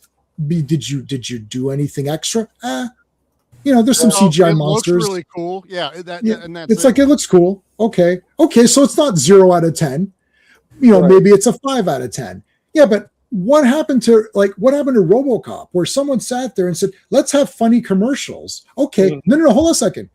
Let's really, what if what commercials would actually be playing in this world? The commercials are also world building. Right. That's right. To it. Yeah. Because to go right back on what you're saying, like it's a stupid, innocuous thing. We're talking about this chessboard in a lesser movie or even a bigger budget movie. Hey, somebody go grab that checkerboard. Let's burn it with a blowtorch real quick. Throw some melted checkers on there. There we go. Yeah. And that's just no thought into it. There's no thought. Right. And they say, oh, look, it's a checkered board. To give it that edge, like J-Man's talking, like, does this movie deserve us to give this recognition? Yeah. When you see little things like that, yes, because they cared about it, and if they care about it, I want to care about it. Even in RoboCop, they had those wacky commercials. But then in the real world, they quoted them like people do. Right. This is like the old Saturday Night Live sketches. People the next day would be saying, "I got me a 6000 SUX. You got a card just like you did." Yeah. I'd buy. Somebody says I'd buy that for $1. Someone says I'd buy that for the real world. Yeah, like all of that. Yeah, just to think the details of that. Total Recall, Demolition Man. That's one of your faves. Like all of these movies, they really thought this through. And you're like, this is so awesome. They didn't just make a slop movie and say, oh, I put this out there and then that's the end of it. And I can like schlock movies where it's just like a bunch of nothing. But when someone really thinks, this is why I'm a little bit tense at the I love everything. Oh, well, it was pretty cool. What do you mean it's pretty cool? this movie is pretty cool, except it's way like, to use Demolition Man as an example, I saw Demolition Man, I thought this was awesome, and I bought it on VHS and I bought it on DVD. But then I watched it not too long ago on Blu-ray, where I was like, oh, this movie's like fucking awesome. Like, there's a lot more. Like, when you first watch it, you thought that was cool, but now that you know about film and you understand writing and world building and stories, you're like, well, there's a lot more going on here than I ever thought there was. Same with RoboCop. I saw RoboCop in 1990 or whenever I rented it, and I thought that was awesome. RoboCop's the best. I didn't sit here thinking, wow, those commercials are really building the world out. Like, I wasn't thinking that. I just thought this is a cool movie. You were just absorbing it. Look, and this is shameless plug. This is exactly why what I do is called Give Me Back. Right. Like, we're not getting it anymore. This is not the level of filmmaking and entertainment we are given. It's now, it's a fucking conveyor belt of content. Yeah. Oh, they kind of like that one. Content. Yeah. Even if it's good. Even if it's good. We've talked about this before. We've watched brand new movies and we're like, hey, that was actually really good. How many times you watched it? All that one time we talked about it. Yeah. Like, seriously, there's two I know of him. 3 Gentlemanly Warfare. Oh, that was awesome. And Nobody. I agree with all 3 of those. Those are the ones I have watched the most out of new movies. I have new movies that everyone has told me is awesome. I still haven't watched. Dude, the last new movie that's new is the Carl Urban Dread. That's the last one where I went to my phone and put that on the list of favorite movies. In terms of new, and that's not new anymore. Still haven't watched Boy. I know. Still haven't watched it. I own it. I haven't watched it. Dread was the last time where I went to my phone. This movie is an old movie. I'm talking about a newer release. Right. Yeah. Dread is 2012. That's the last time a new movie got put in. Right. So close to 15 years ago. Right. I saw the last time I saw Demolition Man was like decades ago, and I still want to know what the deal is with the 3 seashells. Right, which is great. Yeah. That's awesome. A fucking that's sequel. a better Dread movie than the Stallone Dread movie was. You mixed Demolition Man with Carl Urban Dread, and you've got a great Dread. Oh, that's a great. Oh, that would be amazing. Awesome. 100%. Yeah. All right, we're done. In like 10 seconds or less, Ross, what's going on for you're on the 2000 AD podcast and you're doing Ben Dunn's and Antarctic Crust stuff, right? Yeah. So Charlie, I got to know, in your part of the world, would they have the salute of the Juggalos? No, not in the mountains for the Juggalos. We don't have the Juggalos here as much, thankfully. I am an old school Juggalo, though, by the way. I just don't do it anymore. I was listening to that shit when most of these kids were not even born yet. So. I don't know what you're talking about, but okay, I believe you. Band, it's fine. Oh, Insane Clown Posse. I see. Okay, I don't do that shit anymore, but when I was younger, yeah. All right, Steven, you got anything coming up? No, I'm still doing my thing, man. I'm still writing the book, man. I'm on page 338 now. Double space. Right. So Double spaces. Wrap it up. End it. Well, the good guy kills the bad guy. It's over. I got to go where the story takes me, right? Yeah. Americanize it, Steven. Americanize it. Yeah, everybody wins. All right, Charlie, what do you got going on? 5th anniversary, 5 years doing the podcast, coming out 1st of March, doing Batman 89. So that's going to be our 5th anniversary. I only saw that 22 times before I stopped counting. Exactly. I couldn't tell you how many times I've watched that movie. Yeah, I've met when I started memorizing the music cues and when they start. I think I've seen this quite enough. But last year was the first time I'd ever seen it in the theater when they re-released it, because I didn't get to go to the theater to watch it. So. I saw it 3 times in the theater, and that was when my mom's like, "I think you've seen this enough now. You're done." That was still in the time where your mom told you, like, where are you going? I'm going to see Batman. You saw that. That's the same thing as me renting it more than 3 times, where mom and dad go, "Look, it's better if we just buy it for him." So they bought me Batman. Right, the money count. Yeah, you start it's negative equity whenever you're doing it that way. Sean and I are back tomorrow for Earth's Mightiest Monday. Talking about 4 Avengers comics. They're all awesome tomorrow. I'm back for Tuesday Night Terrorvision, talking about Tourist Trap. Anyone who wants to, but Sean and I and anyone else can come back for the member stream, Open Talk. That's on Wednesday. Since there's no action, there's no War Room this week, we're going to do an open talk. Friday, we're back for the Fantastic Fridays. And 1 week on next Saturday is back to the He-Man mini comics. Sean, besides those streams, what else you got going on? I've got Superman vs. Wonder Woman and the Batman All Villains issue. That was the big tabloid size thing. With Jim Aparo on the cover. Yeah. Was that the Jim Aparo cover? I think so. Yeah. With the heads. The cover of your yeah, it's the cover of the artist edition, yeah. That is, I have all those, and those are all awesome. Not the originals, the reprints. But yeah. Okay, guys, thanks for joining us. We appreciate it. I know these don't get massive views, but we are doing it because we enjoy it. So hopefully someone gets some value. The best thing I get is someone in the comments says, I didn't know what this movie was. I saw it and it's awesome. That would be even if one person does that, that's good enough. Yep. Daniel, do it. You get respectable views on the back end. Like I do get on the back end, yeah. Yeah. So I don't care. I like talking to you guys. Exactly. All right. On that positive note, we're going to end it. Go away, everybody. Hey friends, you've just been listening to J-Man, and he is the smartest person who ever lived. So make sure you like and subscribe.